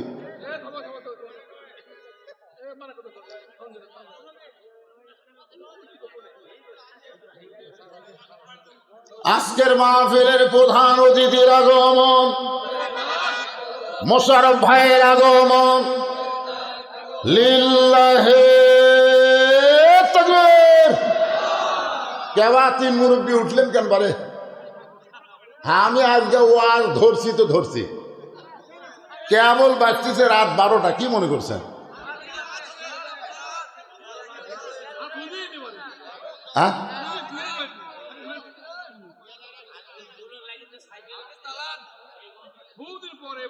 শোনেন, চলাবই তো। এই যে প্রধান অতিথি সাহেব আছে, উনি খালি সংক্ষিপ্ত একটা কথা বলেই এখান থেকে বিদায় নেবেন, তারপরে আবার চলবে। অসুবিধা আছে? একটু আলেমদেরকেও, আমি তো ইচ্ছা করলে আমার মসজিদ মাদ্রাসা এতিমখানা আমি মানুষের কাছ থেকে দান সদকা নিয়ে চালাবার পারতাম, কিন্তু আমি নিষেধ করেছি যে আলেমরা শুধু সারা জীবন নিবে না, এদেরকেও দিতে হবে। জোরে কোন ঠিক কিনা? হ্যাঁ। এখন আসে যেই কথা বলতেছিলাম, আল্লাহ বলতেছেন মৃত্যুর হায়াতকে আমি সৃষ্টি করেছি পরীক্ষা করার জন্যে। জোরে কোন কিসের জন্যে? এখানে যত মানুষ আমরা বসে আছি, যতই নড়াচড়া করি, যতই উঠবস করি, যতই আনসান করি, একটু নিজের বুকে হাত দিয়ে আপনি দাঁড়িয়ে বলেন তো, হুজুর এ লয়াপাড়ায় সবচাইতে আমার বাড়ি হলো নিকটে, আমি বাড়িতে যাবার পার বই। দৌড়াদৌড়ি তো ভালোই করতেছেন। আপনাদের মধ্যে একজন খালি দাঁড়িয়ে বুকত হাত দিয়ে একটা থাবা দেবেন, থাবাতে বলবেন হুজুর আমার বাড়ি সবচাইতে নিকটে, আমি বাড়ি যাবার পার বই। এইরকম কথা বলার সাহস আছে? তার মানে বোঝা গেল আমাদের সবচাইতে নিকটতম যেই জিনিস তার নাম হলো মৃত্যু। জোরে বলেন নাম কি? এই জন্য আল্লাহ আগে খলাকাল মাউতা, আগে মৃত্যুর কথা বলেছেন, তারপরে ওয়াল হায়াতা, হায়াতের কথা বলেছেন। এরপরে আল্লাহ বলতেছেন লিয়াবলুয়াকুম, তোমাদেরকে পরীক্ষা করা হবে, আইয়ুকুম আহসানু আমালা, সুন্দর আমলের পরীক্ষা করা হবে। এখন আপনাদের কাছে আমি জানতে চাই, সুন্দর আমল করতে গেলে সুন্দর একটা পরিবেশের দরকার আছে না নাই? নবুয়তের 10ম বৎসরে আল্লাহ তাআলা নবীকে সবচাইতে সুন্দর জিনিসটা দিলেন লাইলাতুল মিরাজে। যার চাইতে সুন্দর কোনো ইবাদত নাই, যে ইবাদতের নাম হলো নামাজ। এটা আল্লাহ নবীকে কখন দিলেন? লাইলাতুল মিরাজে, নবুয়তের 10ম বৎসরে। ধরে কারণ কত বৎসর? 10ম মানে 10 বছর। নবুয়তের যখন 10 বছর, তখন আল্লাহ তাআলা নবীকে 5 ওয়াক্ত নামাজ দিলেন। যে নামাজ সম্পর্কে আল্লাহ বলেছেন ইন্নাস সালাতা তানহা আনিল ফাহশাই ওয়াল মুনকার, একমাত্র নামাজই পারে মানুষকে যাবতীয় বেহুদা এবং খারাপি কাজ থেকে বাঁচাই দিতে। তাহলে আমাদের সমাজের অশ্লীলতা, খারাপি কাজ থেকে বাঁচানোর জন্যে নামাজের দরকার আছে না নাই? নবুয়তের 10ম বৎসরে আল্লাহ নবীকে 5 ওয়াক্ত নামাজ দিল। এরপরে নবী 3 বছরে, মনোযোগটা শোনেন, ও শেষের দিকে 3 বছর নবী মক্কায় ছিলেন। কয় বছর? নামাজ পাওয়ার পরেও 3 বছর নবী মক্কায় ছিলেন। এক সময় নবী আল্লাহকে বলেন, আল্লাহ কোরআনের যত জায়গায় আপনি নামাজের কথা বলেছেন, প্রত্যেক জায়গায় বলেছেন আকিমুস সালাত, নামাজ কায়েম করো। কোরআনের কোন জায়গায় কিন্তু আল্লাহ বলে না ইকরাউস সালাত, নামাজ পড়ো। এ কথা আল্লাহ বলেনি। আল্লাহ বলেছেন নামাজ কায়েম করো। বর্তমানে বাংলাদেশে আমরা নামাজ পড়তেছি, বাপ পড়ে বেটা পড়ে না, বউ পড়ে স্বামী পড়ে না, দাদা পড়ে লাতি পড়ে না, এমনকি মুয়াজ্জিন আজান দেয় বেটাই সেকেন্ড পায় না। কথা কন না? আমার এলাকার এক মুয়াজ্জিন কয়, হুজুর কি একটা বিরক্ত শুরু হলো, ফজরের আজান যখন দিবার যায় কতগুলো কুত্তা এসে আমার চাইতে জোরে আজান দেয়। আমি যে জোরে কই তার চাইতে জোরে কুত্তা খালি উ করে। এইটা কি কারণে করে? আমি মুয়াজ্জিনকে বললাম, মুয়াজ্জিন সাহেব আপনার ছেলে মেয়ে কয়জন? আল্লাহ 2 ছেলে দিয়েছে, মেয়েদের বিয়ে দিয়েছে, ছেলে 2 বাড়িতে আছে। আপনার ছেলেরা কি নামাজ পড়ে? না। আপনার ছেলেরা যদি নামাজ না পড়ে, এই জন্যই তো আল্লাহ কোরআনে বলেছেন কু আনফুসাকুম ওয়া আহলিকুম নার, জাহান্নামের আগুন থেকে বাঁচতে গেলে একলা বাঁচে না, হাল পরিবার নিয়ে বাঁচা লাগবে। তা আপনি আজান দেন আর আপনার বেটারাই নামাজ পড়ে না, কি? এই জন্যই কুত্তে লোকমা দিছে। কি মনে করতেছেন ভাই? খালি বুড়া হচ্ছে, চামড়া ঢিল, আল্লাহর সাথে দিছে মিল, চামড়া টাইট, আল্লাহর সাথে করে ভাই। আপনারা বলেন তো কোন ইবাদত? এই যে কয়টা না, রোজা বলেন, হজ বলেন, যাকাত বলেন, এগুলো আপনি যখন তখন বুড়া হন, মরার আগে করেন। কিন্তু এই নামাজ কিন্তু এটা বুড়া মানুষের ইবাদত। এটা 7 বছর থেকে তালিম দেওয়া লাগবে, 10 বছর থেকে জোর করে নামাজ ধরার লাগবে। সরকারি চাকরি যেমন সব বয়সে হয় না, নামাজও সব বয়সে হয় না। যৌবনকালে নামাজ পড়েনি, বুড়া বয়সে ওই সিয়ারলে মসজিদে গেছে, এবারে সিয়ার কেন, হাঁটু টাটু আর ঠিক মতো চলে না হুজুর। তো যৌবন বয়সে কি করছো, ওই তখন পড়িনি। যে বুড়া বয়সে নামাজের দরকার আছে। আল্লাহ প্রত্যেকটা বান্দাকে বলবে, তোমার শৈশবকালের বুড়াকালের কোনো হিসাব আমি চাই না, খালি যৌবনকালের হিসাব দিয়ে জান্নাতে যাও। তুই যৌবনে নামাজই পড়েনি, তো ওর অবস্থা কি? ওই বুড়া বয়সে নামাজ ধরছে, বুড়া বয়সে। একটু মনোযোগ দিয়ে শুনবেন। আল্লাহ বললেন, হাবিব, মক্কাতে আপনি হলেন ইমাম, আর আবু জেহেল হল নেতা। আপনার মতন ভালো মানুষ ইমাম থাকবে, আর আবু জেহেলের মতন জালেম যতদিন নেতা থাকবে ততদিন চোরের মতন নামাজ পড়া লাগবে, কিন্তু নামাজ কায়েম হবে না। নামাজ কায়েম করতে গেলে যিনি ইমাম তিনি নেতা হওয়া লাগবে। কিন্তু মক্কার পরিবেশ কি? আপনি হলেন ইমাম, আর আবু জেহেল হলো নেতা। বর্তমানে বাংলাদেশের পরিবেশ কি? সমস্ত ভালো মানুষ হলো ইমাম, আর সমস্ত জালেম হলো নেতা। জোরে কোন কথা ঠিক কিনা? নামাজ কায়েম কি করে হবে? মসজিদের উন্নয়ন মানে কি? হ্যাঁ, একটু মনোযোগ দিয়ে শোনেন। মসজিদের উন্নয়ন যদি করতে চাই তাহলে মুসল্লির দরকার। আর এই মুসল্লি আমার ওয়াজ দেওয়া হবে না। আল্লাহ নবী হিজরত করে মদিনায় গেলেন। মদিনায় যাওয়ার পরে নবী সর্বপ্রথম একটা মসজিদ তৈরি করলেন। আপনারা বাইতুল মুকাদ্দাস বলেন, বাইতুল্লাহ বলেন, এগুলা হচ্ছে আল্লাহর ঘর। জোরে বলেন, কার ঘর? এইগুলো আল্লাহর ঘর। তারপর আল্লাহ মসজিদ বলে কোরআনে বলেছেন, সুবহানাল্লাযী আসরা বিআবদিহি লাইলাম মিনাল মাসজিদিল হারাম ইলাল মাসজিদিল আকসা। আমাদের নবী নিজের হাতে যেই মসজিদ সর্বপ্রথম নির্মাণ করলেন, সেই মসজিদের নাম হলো মসজিদে কোবা। ধরে বলেন, নাম কি? মসজিদে কোবা নির্মাণ করলেন। হযরত বেলালকে আজান দেওয়ার কথা বললেন। হযরত বেলাল আজান দিলেন। এক সময় মদিনা রাষ্ট্র হয়ে গেল। সেই রাষ্ট্রের রাষ্ট্রপতি হলেন আল্লাহর নবী। আল্লাহ পাক জানাই দিলেন, আল্লাযীনা ইম্মাক্কান্নাহুম ফিল আরদ। মুসলমানের মধ্যে কাউকে যখন ক্ষমতার চেয়ার দেওয়া হবে, তার 1 নম্বর দায়িত্ব হলো আকামুস সালাত, নামাজ কায়েম করা। জোরে বলেন, কি করা? নামাজ যদি কায়েম হয়ে যায়, আল্লাহ বলেছেন, ফালিয়াবুদু রব্ব হাযাল বাইত আল্লাযী আত'আমাহুম মিন জু'ইন ওয়া আমানাহুম মিন খাউফ। এই ঘর, মসজিদের মালিককে? মসজিদের মালিককে? ওই ঘরের মালিক আল্লাহ। ওই আল্লাহর গোলামি করো। 2টা পুরস্কার আল্লাহ সাথে সাথে দিবে।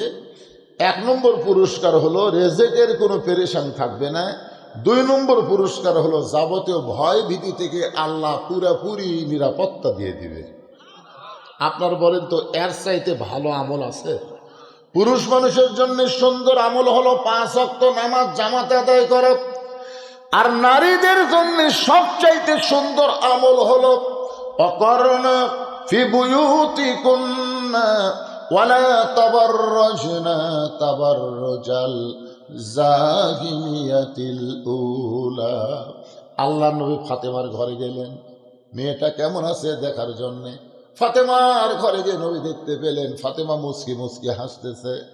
রাসূল বললেন, ফাতেমা, তোমার হাসি দেখে আমার খুব ভালো লাগতেছে, কিন্তু এই হাসিটার কারণ কি? ফাতেমা বলতেছে, বাবা, আপনি আল্লাহর নবী, আমার বাবা হলেন বিশ্ব নবী, আমার বাবা হলেন শ্রেষ্ঠ নবী। সঙ্গে সঙ্গে রাসূল ফাতেমার একটা আঙ্গুল ধরে বললেন, মা, তোমার বাবা বিশ্ব নবী, তোমার বাবা শ্রেষ্ঠ নবী, তোমার বাবা হচ্ছেন সাইয়্যিদুল আম্বিয়া, সাইয়্যিদুল মুরসালিন। এইটা হওয়ার পরেও তোমার কি কখনো মনে হয় তোমার বাবার কারণে আল্লাহ তোমাকে জান্নাত দিবে? তোমার বাবার কারণে আল্লাহ তোমাকে জান্নাত দেবে, এইটা কি কখনো তোমার মনে হয়? ফাতেমা বলতেছেন, বাবা আপনি বিশ্ব নবী আর আমি বিশ্ব নবীর কন্যা, এই কারণেই কি আল্লাহ আমাকে জান্নাত দিবে না? রাসূল হাতের আঙ্গুলে একটু আস্তে করে টিপি দিয়ে বললেন, মা তুই বড় ভুল বুঝের মধ্যে আছিস মা, বিশ্ব নবীর মেয়ে হওয়ার কারণে আল্লাহ তোমাকে জান্নাত দিবে না। জান্নাতে যদি যাবার চাও তাহলে জান্নাতের আমল করে তোমাকে জান্নাতি হতে হবে। সঙ্গে সঙ্গে ফাতেমা হাঁটু গেড়ে, এই হাঁটু গেড়ে নবীর সামনে বসে বললেন, বাবা তাহলে জান্নাতে যাওয়ার জন্য মেয়েদের কি আমল করা লাগবে? রাসূল বললেন, ফাতেমা খুব বেশি আমল করা লাগবে না, মাত্র 4টা আমল করবা। 24 ঘন্টার মধ্যে মাত্র 5 বার নামাজ পড়বা। 24 ঘন্টায় তোমাকে নামাজ পড়া লাগবে না, মাত্র 5 বার নামাজ পড়লেই নামাজের হক আদায় হয়ে যাবে। ও ফাতেমা 12 মাসের মধ্যে 1 মাস রোজা রাখলে রোজার হক আদায় হবে। ফাতেমা স্বামীর খেদমত, স্বামী যখন চাবে তখন স্বামীর খেদমত করবা। স্বামী যদি খেদমত না চায় অতিরিক্ত খেদমত করা দরকার নাই, কারণ অতি ভক্তি কথা কয় না। আপনার বউ যদি কোনোদিন আপনাকে অতি ভক্তি করে, হঠাৎ বেশি বেশি মাথা টিপতেছে, খেদমত করতেছে, আপনি বুঝবেন যে কোনো একটা অন্যায় ওয়াজ করবে। হ্যাঁ, অন্যায় ওয়াজ করবে। এটা 5 পীর মেলা গেল না, 5 পীর মেলা আমাকে, আমার বউ বলতেছে রোববার তো মেলা হবে, তো আমার কাকে কাকে দাওয়াত দেওয়া লাগবে শোনেন। আমার বাপ, আমার মা, লেখা কাগজ লিখে দিয়েছি, আমি লেখো, বোন, বোনের স্বামী, তারপরে বোনের আবার জামাই, বোনের আবার শ্বশুর, আমার ভাইয়ের বউ, ভাইয়ের শ্বশুর, এগুলো সব লিখে আমার করছে, দেখে তো কি হলো। আমি এর মধ্যে আমার একটাও নেই। তখন বলতেছে শীতের দিন, শীতের দিন অত আসলে ল্যাপতোষ খুবই, তাহলে চাপা জুতে দিয়ে লাগতে মারা দরকার। আমার বুঝাচ্ছে শীতের দিন খোয়ার বলে আসলে ল্যাপতোষক আছে, আমার একটাও নেই ভাই, আমার একটা গোষ্ঠীর মধ্যে একটারও নাম লাগে না।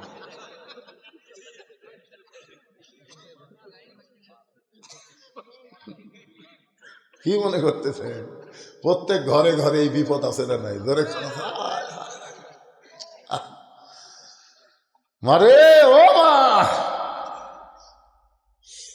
স্বামীর অতিরিক্ত খেদমত করলেই বুঝবেন হয় আপনার বাপের বিরুদ্ধে, না হয় আপনার মায়ের বিরুদ্ধে বাস করবে, তাছাড়া আপনার কপাল টিভি কে।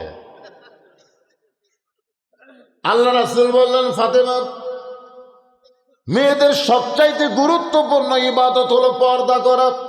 ও ফাতেমা পর্দার কোনো ওয়াক্ত নাই, পর্দা হলো সব সময় ফরজ। সঙ্গে সঙ্গে ফাতেমার কাছে একটা ওড়না ছিল, ওই ওড়নাটা নবীর মেয়ে ফাতেমা মাথার উপর দিয়ে ঘোমটা দিয়ে বললেন, বাবা এখন দেখেন তো আমার পর্দা হয়েছে কিনা। আল্লাহ রাসূল বলে, ফাতেমা এইভাবে পর্দার মধ্যে যদি সব সময় থাকতে পারো তাহলে আল্লাহ তাআলা তোমাকে মহব্বত করবে। ফাতেমা বললেন, এই মুহূর্তেই আমি পর্দার মধ্যে ঢুকে গেলাম, আপনাকে সাক্ষী রেখে আল্লাহর কাছে ওয়াদা করলাম আমি জীবন যতদিন বাঁচব ততদিন পর্দা হারা হব না। সঙ্গে সঙ্গে আল্লাহ নবী বললেন, আমিন। নবী আমিন বলার কয়েক সপ্তাহ পরে এক সময় আল্লাহ নবীকে বললেন, হাবিব আপনার মেয়ে ফাতেমার কাছে পর্দার ওয়াজ করার কারণে ফাতেমা পর্দা আমল করেছে, আর আমল করার কারণে ফাতেমার রেজাল্ট কি আপনি জানেন? রাসূল বলে, আল্লাহ আমি কেমনি জানবো? আল্লাহ বললেন, তাহলে ঘোষণা করে দেন আমি আল্লাহ ফাতেমার পর্দাকে এত ভালোবাসি যে ভালোবাসার কারণে সাইয়্যিদাতুন নিসাই আহলুল জান্নাহ ফাতেমা তো জোহরা ডিগ্রি দিয়েছি।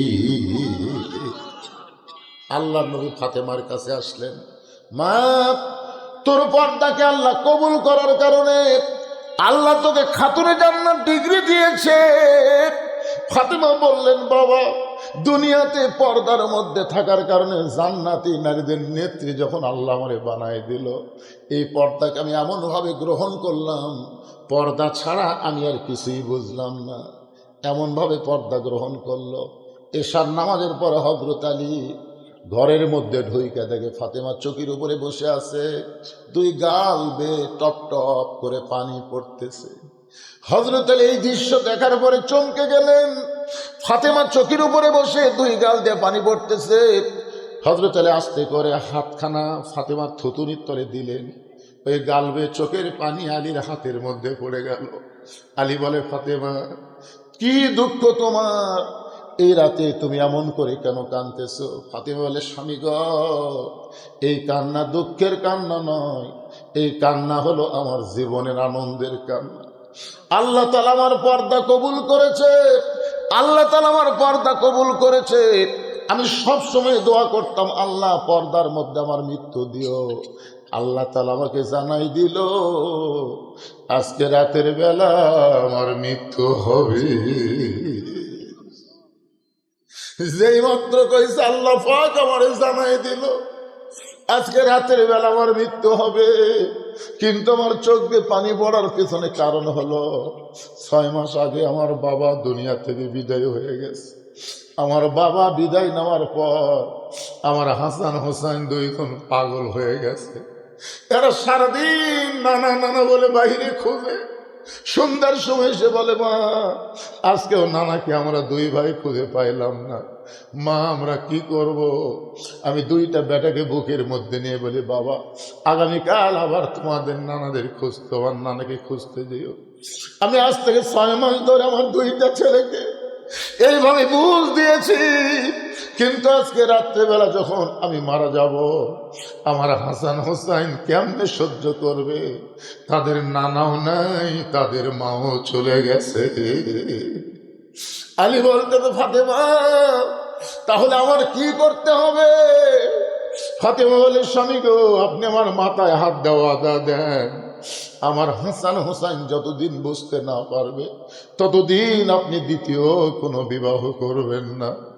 আমার দুইটা ছেলেকে দুই পাশে নিয়ে আপনি ঘুমাবেন, আমার দুইটা বাচ্চাকে দুই পাশে নিয়ে আপনি ঘুমায় যাবেন। তোর স্বামী আজকে রাত্রেবেলা আমার মৃত্যু হবে।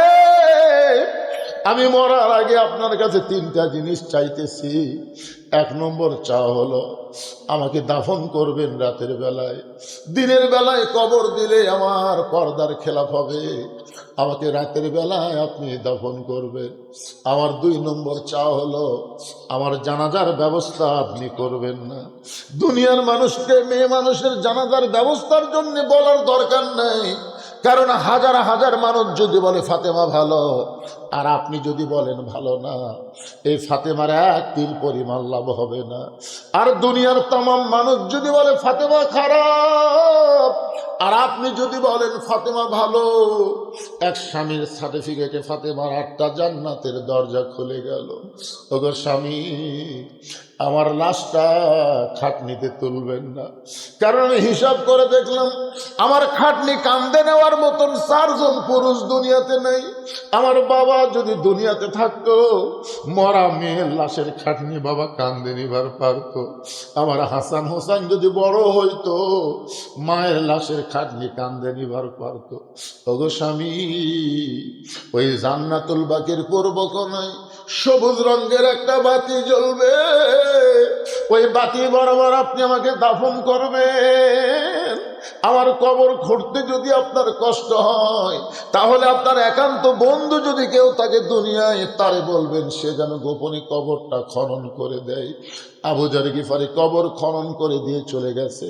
হযরত আলী ফাতেমাকে দাফন করার পরে আল্লাহর কাছে বলে, আল্লাহ দুনিয়ার জীবনে বড় গরিব ছিলাম গো আল্লাহ, নবীর কলিজার টুকরা আমার সঙ্গে ছিল, আমি জীবনে তাকে শান্তি দিবার পারি নাই, জীবনে তারে শান্তি দিবার পারি নাই। এত কষ্টের মধ্যে থেকেও তোমার পর্দার আমল করেছে, রাতের বেলায় তাকে কবর দিয়ে আমি স্বামী হয়ে তোমার কাছে কান্দি, ফাতেমার পর্দাকে তুমি কবুল করে নাও। এই দোয়া করার পরে হযরত আলী তাকায় দেখে সামনে কয়েকটা পুরাতন কবর দেখা যায়। এইমাত্র ফাতেমার কবর দিল, সেই নতুন কবর আর নাই।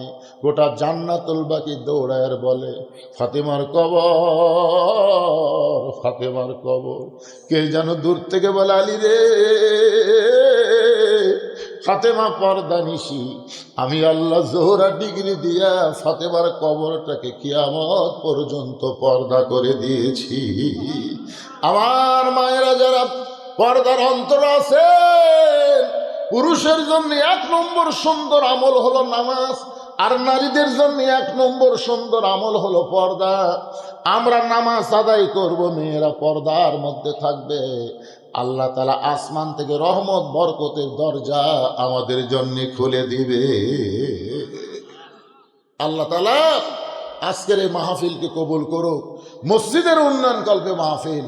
এই ফাতেমার কথা শুনে, আজকে জীবন মৃত্যুর ওয়াজের কথা শুনে যাদের একটুখানি মনে হলো এই দুনিয়া থাকার জায়গা না, আমি তাদের কাছে আল্লাহর ঘর মসজিদের জন্য হাত বাড়ালাম। যারা ব্যাগ নিয়ে আছে, রুমাল নিয়ে আছে, ভিতরে যাও। 10 টাকা, 50 টাকা, 100 টাকা, 200 টাকা, 500 টাকা, যিনি যা পারবেন আল্লাহর হস্তে মসজিদের জন্য দান করবেন। মসজিদের এখনো কিছু কিছু কাজ বাকি আছে, সে কাজ করার জন্য ভাই, একটা ছোট্ট গ্রাম, একেবারে লয়া পাড়া, মানে নতুন পাড়া, ছোট একটা পাড়া।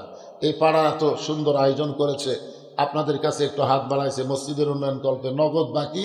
যিনি যা পারবেন একটু আল্লাহর হস্তে বলবেন মসজিদের জন্য। এমন কোন আল্লাহর বান্দা এখানে আছেন যে আমি 10,000 টাকা দান করব, আমি 5,000 টাকা দান করব, আমি 2,000 টাকা দান করব? জি, বাপ এবং মা মারা গেছেন, 2 বছর হলে বাপ মারা গেছে, মা মারা গেছে, রুহের মাগফিরাতে আল্লাহর ঘরে 500 টাকা দান করলো। আমি দোয়া করে দেই, আল্লাহ বাপ মার কবরকে জান্নাতের টুকরা কবুল করেন, আল্লাহুম্মা আমিন। মোস্তফা ফয়সাল সাহেব 10,000 টাকা ধরে বলেন মারহাবা। সমানে সমান, হ্যাঁ সমানে সমান ইনশাআল্লাহ। এর থেকে কি একটা করলো না গরিব মানুষ? কি রে এখন কি হলো?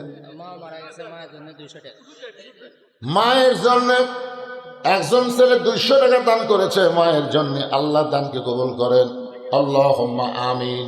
কবুল করো, কবুল করো। মোদের কামনা দানকারীকে দিবেন জান্নাত, আল্লাহ নিরাশ। এই মসজিদের কেশিয়ার কে রে? মসজিদের কেশিয়ার কে? বসো। মসজিদে কি কি লাগবে বাবা? দাও, হাত টাকা দাও, ধরে আছে কি না? আবু হায়ের 1,000 টাকা আল্লাহর ঘর মসজিদের জন্য নগদে করছে দান। আল্লাহ তার দানকে কবুল করেন, আল্লাহ নেক নিয়ত নেক আশা পুরা করেন, আল্লাহুম্মা আমিন। ছোট ছোট বাচ্চারা, এই গ্রামের ছোট ছোট ছেলেরা 5-7 জন মিলে 5,000 টাকা করে বলেন মারহাবা। ছোট ছোট বাচ্চারা দান করতেছে, বাপের কাছ থেকে লিয়েই দান করবেন। কি করবেন?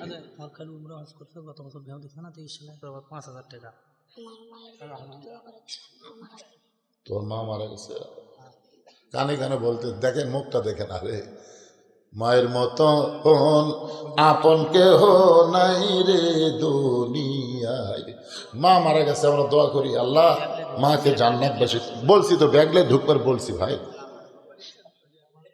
আল্লাহ তোমার একজন বান্দা 100 টাকা দান করেছে, আল্লাহ কবুল করেন। কি নাম আপনার? আব্দুর রহমান। মা বাবার রুহের মাগফিরাতে 5,000 টাকা ধরে বলেন মারহাবা।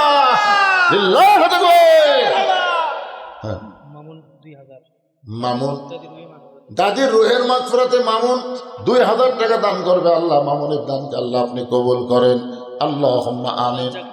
আব্দুর রাজ্জাক প্রবাসী 5,000 টাকা দান করেছে।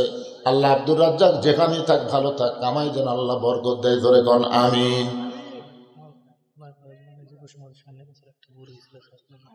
এইবার একটা তকবির দেওয়া হলো ভাই, ফাটাফাটি তকবির, গলা আগে খাকারে নিতে। লয়াপাড়ার যুব সমাজের পক্ষ থেকে আগামী বছর ইসালে সব তবারকের জন্য একটা গরু, জোরে কোন মারহাবা। এটা যাত্রা কথা কে রে? ভিতরে আই বাবা, ময়নাকুড়ি থেকে কথা কয় রে, ময়না রে, ভিতরে আই বাবা। ইসরাফিল নয়াপাড়া মুয়াজ্জিনের জন্য, ইসরাফিল নয়াপাড়া মুয়াজ্জিনের হাদিয়া স্বরূপ প্রতি মাসে 500 টাকা করে দান করবে। আল্লাহ তার দানকে কবুল করেন, আল্লাহ কে ব্যাগ লেখালে ঘুরতেছে, টাকা দিচ্ছে, জনগণ টাকা দিচ্ছে, কি লিয়াচ্ছেন? টাকা তো ব্যাগত দেখা যায় না।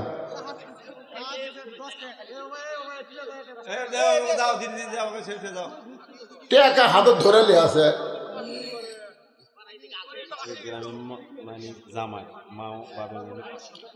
এই গ্রামের জামাই মানিক বাপ মার জন্য 500 টাকা দান করেছে। আল্লাহ মানিকের দানকে আল্লাহ আপনি কবুল কর। হ্যাঁ, ভালো আছে এখন মাশাআল্লাহ। কানের মধ্যে পানি ঢুকছিল, এখন সুস্থ হয়ে গেছে। 500 টাকা দান করেছে। সোহাগ বাবুর জন্য দোয়া করি, সমস্ত বিপদ আপদ থেকে সোহাগকে আল্লাহ হেফাজত করুক। ধরে কন আমিন। হৃদয় লয়া পড়ার 500 টাকা দান করেছে। আল্লাহ হৃদয়ের দানকে আল্লাহ আপনি কবুল করেন। আল্লাহুম্মা আমিন। রানা লয়াপাড়ার দাদার রুহের মাগফিরাতের জন্য 5000 টাকা দান করবে। আল্লাহ তার দানকে কবুল করেন। জোরে বলে আল্লাহুম্মা আমিন। এ লয়াপাড়ার সবাই আসেন, বিদেশে যে কয়টা আছে সব কয়টা দান করেন।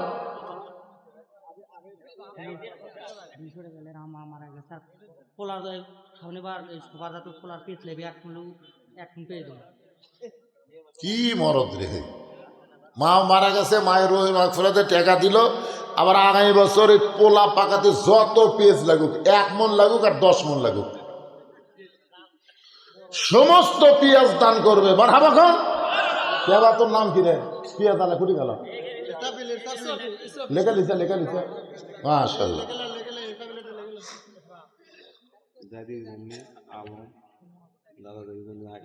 দাদা দাদির জন্য যোগ্য নাতি আলম 1000 টাকা দান করেছে। আল্লাহ দাদা নাতির কবরকে জান্নাতের টুকরা বানায় দেন। আল্লাহুম্মা আমিন।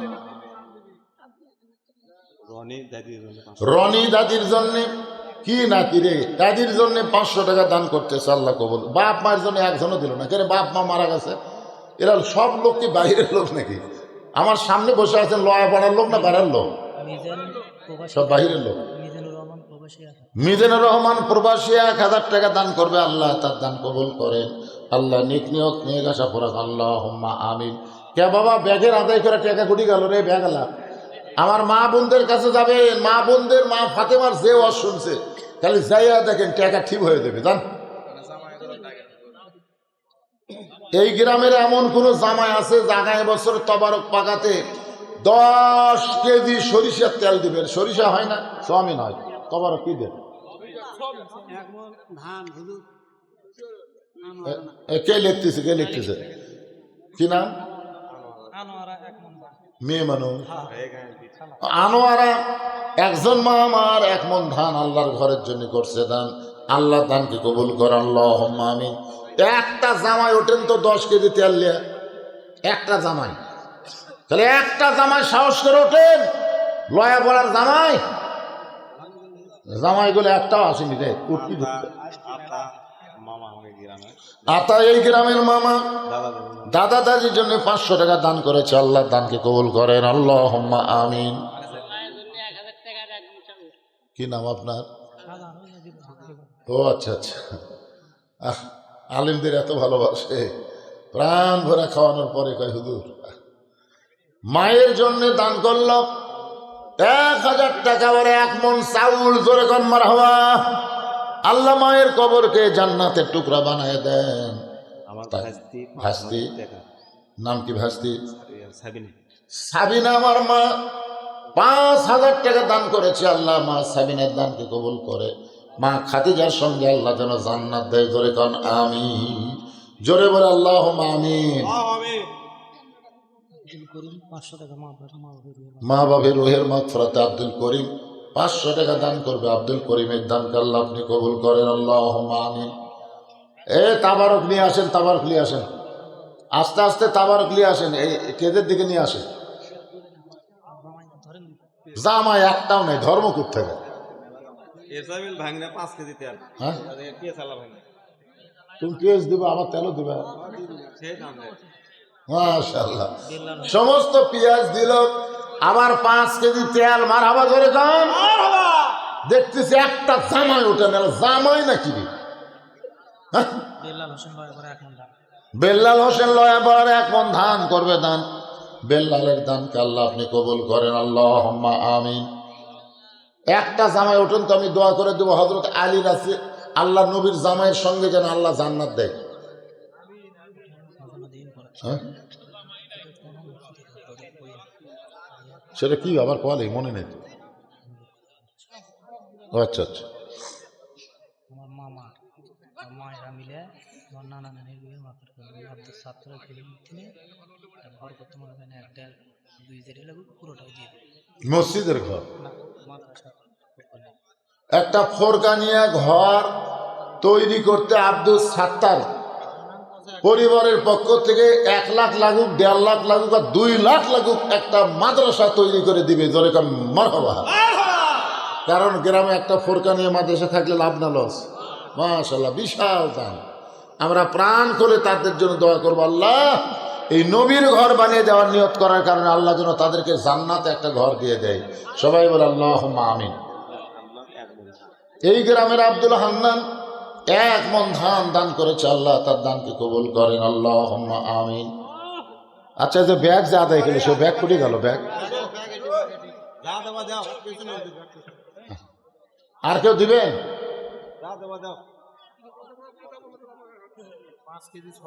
5 কেজি না বাদশা নিয়ে 5 কেজি সোয়াবিন তেল করবে দাম। এই একটা জামাই পাওয়া গেছে, দেখ মাশাআল্লাহ। এই গ্রামের জামাই বাদশা মিয়া 5 কেজি তেল দান করেছে, আল্লাহ কবুল করেন। মা বাবার জন্য মোজাম্মেল হোসেন 500 টাকার নগদ, বাকি 1 মণ ধান করলো দান। আল্লাহ মা বাবার কবরকে জান্নাতের টুকরা বানান। জোরে বলে আমিন। সবাই একটু দোয়াতে শামিল হবেন, আমিন। ভাইজান আর যদি কেউ দেন, অনেক রাত হয়ে গেল, 1টা বাজতেছে, বুঝতেছেন না? ও আর শুনবেন, তবারক খাবেন, ফজরের নামাজ মিস করলে হবে। হ্যাঁ, এই জন্য যারা দিবেন তাড়াতাড়ি দেন। যারা দিবেন লয় পড়ার লোকরা তো দিবেনই, তো খাওয়া খা দেরি করেন কেন? সালাম কি দিচ্ছেন?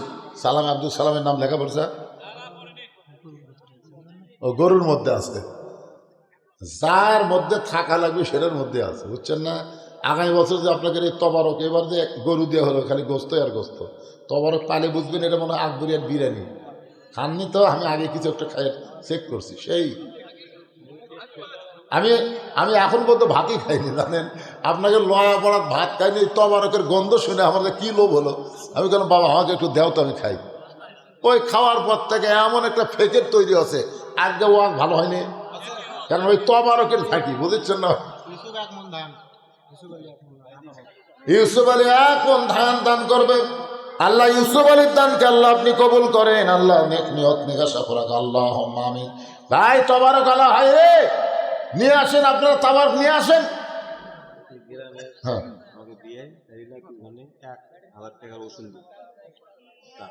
মানে গ্রামের বিয়াই, এই গ্রামের বিয়াই লাতির জন্য, তবারকের জন্য 1000 টাকার যত রসুন লাগবে রসুন দিয়ে দেবে ইনশাল্লাহ, আল্লাহ কবুল করেন। প্রধান অতিথির পক্ষ থেকে আরো 2,000 প্রধান অতিথির পক্ষ থেকে আরো 2,000 মানে ওপর থাকলে ঘোষণা দেন।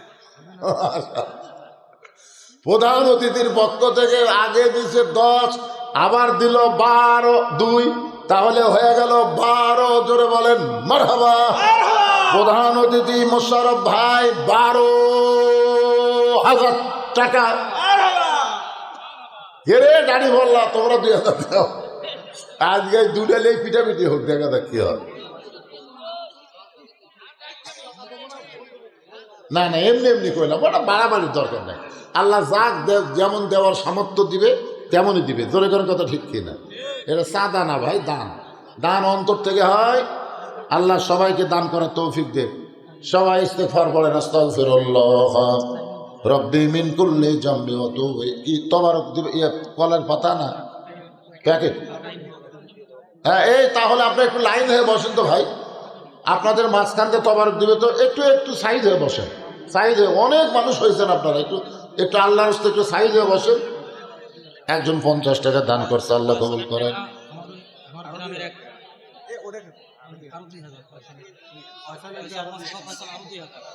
মোস্তফা ফয়সাল সাহেব আরো 2,000 টাকা ধরে বলেন মারহাবা। লিল্লাহি দেখবে মা আবুল ফারা 1000 টাকা 1 মণ ধান দান করেছে। আবুল ফারার দানকে আল্লাহ আপনি কবুল করেন, আল্লাহুম্মা আমিন। এই আনন্দের ছোট আপনি কি বললেন? মোশাররফ ভাই কি বললো? যে আমাদের মধ্যে কোনো জ্ঞান নেই, দেখা হলে 2 মিনিট বুকের সাথে বুক লেগে থাকি, ভিতরে ধকধকি শব্দ পর্যন্ত শুনবার পাই। এরা তলে তলে কিন্তু একই আছে, জোরে কোন কথা ঠিক কি না? মাঝখানতে আমাদের কর্মীর মধ্যে তো ফাটাফাটি না হয় ভাই, নেতারা সব তলে তলে ঠিক আছে। হ্যাঁ, এই জন্যে কোনো টেনশন নাই, কোনো চিন্তা নাই, এরা তলে তলে ভাই ভাই। কিছুদিন আগে একটা ইউটিউবে দেখলাম, মোস্তফা পারভেজ ফয়সাল আর মোশাররফ ভাই যে হারে কোলাকুলি করতেছে দেখেন না আপনারা, কলজাই ভরে গেছে। এরাই মিলেমিশে থাকবে ইনশাআল্লাহ, অসুবিধা কি? আল্লাহ যাকে সম্মান দেবে সেই সম্মান পাবে। তো ইজ্জু মান তাশা তো জিল্লু মান তাশা বিয়াদিকাল খাইর ইন্নাকা আলা কুল্লি শাইইন কাদির। আপনারা একটু লাইন হন, লাইন হন, লাইন হন। এ তাবার নিয়ে আসছে, তাবার গানছে আনছে। আপনারা কয়জন লোক দিবেন তাবার? কয়জন? মোনাজাতের মধ্যে দিবেন না মোনাজাতের পরে দিবেন? মোনাজাতের মধ্যে দিলে ভালো হয়, কিন্তু যদি হাত তুলছেন আল্লাহর কাছে তবারকের দিকে একবার যদি খেয়াল যায় তাহলে সেরেক হয়ে যাবে। দুদু মিয়া 1 মণ ধান দান করবে। দুদু মিয়ার দানকে আল্লাহ আপনি কবুল করেন, আল্লাহুম্মা আমিন। এই গ্রামের জামাই আনিসুর রহমান 10 কেজি চাল দিতে। এই গ্রামের জামাই আনিসুর রহমান 10 কেজি তেল করবে দান। জামাই আনিসুরের দানকে আল্লাহ আপনি কবুল করেন। জোরে সরে বলেন মারহাবা। একটা জামাই পাওয়া গেল, জাতের জামাই বারে আনিসুর রহমান জামাই। শ্বশুর যদি বাঁচা থাকে কত খুশি হচ্ছে যে আল্লাহ আমাকে একটা জামাই দিছে রে। হ্যাঁ? আচ্ছা আচ্ছা, এতে আবার এই গ্রামে অনেক ছেলে পেলে আবার এই গ্রামের জামাই, মানে এটি সব পেঁচ খাচ্ছে। এই এগুলা ডান্ডি সরাও, ডান্ডি সরাও, ডান্ডি সরাও, সরাও। এদিকে লোকজন বসবি, তোমার বহু লোক বোঝেন না, অনেক লোককে তবরক দেওয়া লাগবে। সব লোক দেখা আছে বাবা, তোমাদের কাম হয়ে গেছে, আস্তে আস্তে তোমরা গোছাও। আব্দুল বারিক 1 মণ আলু আসলাহাট থেকে করছে দান। আব্দুল বারিকের দানকে আল্লাহ আপনি কবুল করেন, আল্লাহুম্মা আমিন। আস্তাগফিরুল্লাহ রাব্বি মিন কুল্লি যামবি ওয়া আতুবু ইলাইহি লা হাওলা ওয়ালা। মিরাজুল লয়া পড়ার 5 কেজি আদা করবে দান। মিরাজুলের দানকে আল্লাহ আপনি কবুল করেন, আল্লাহুম্মা আমিন।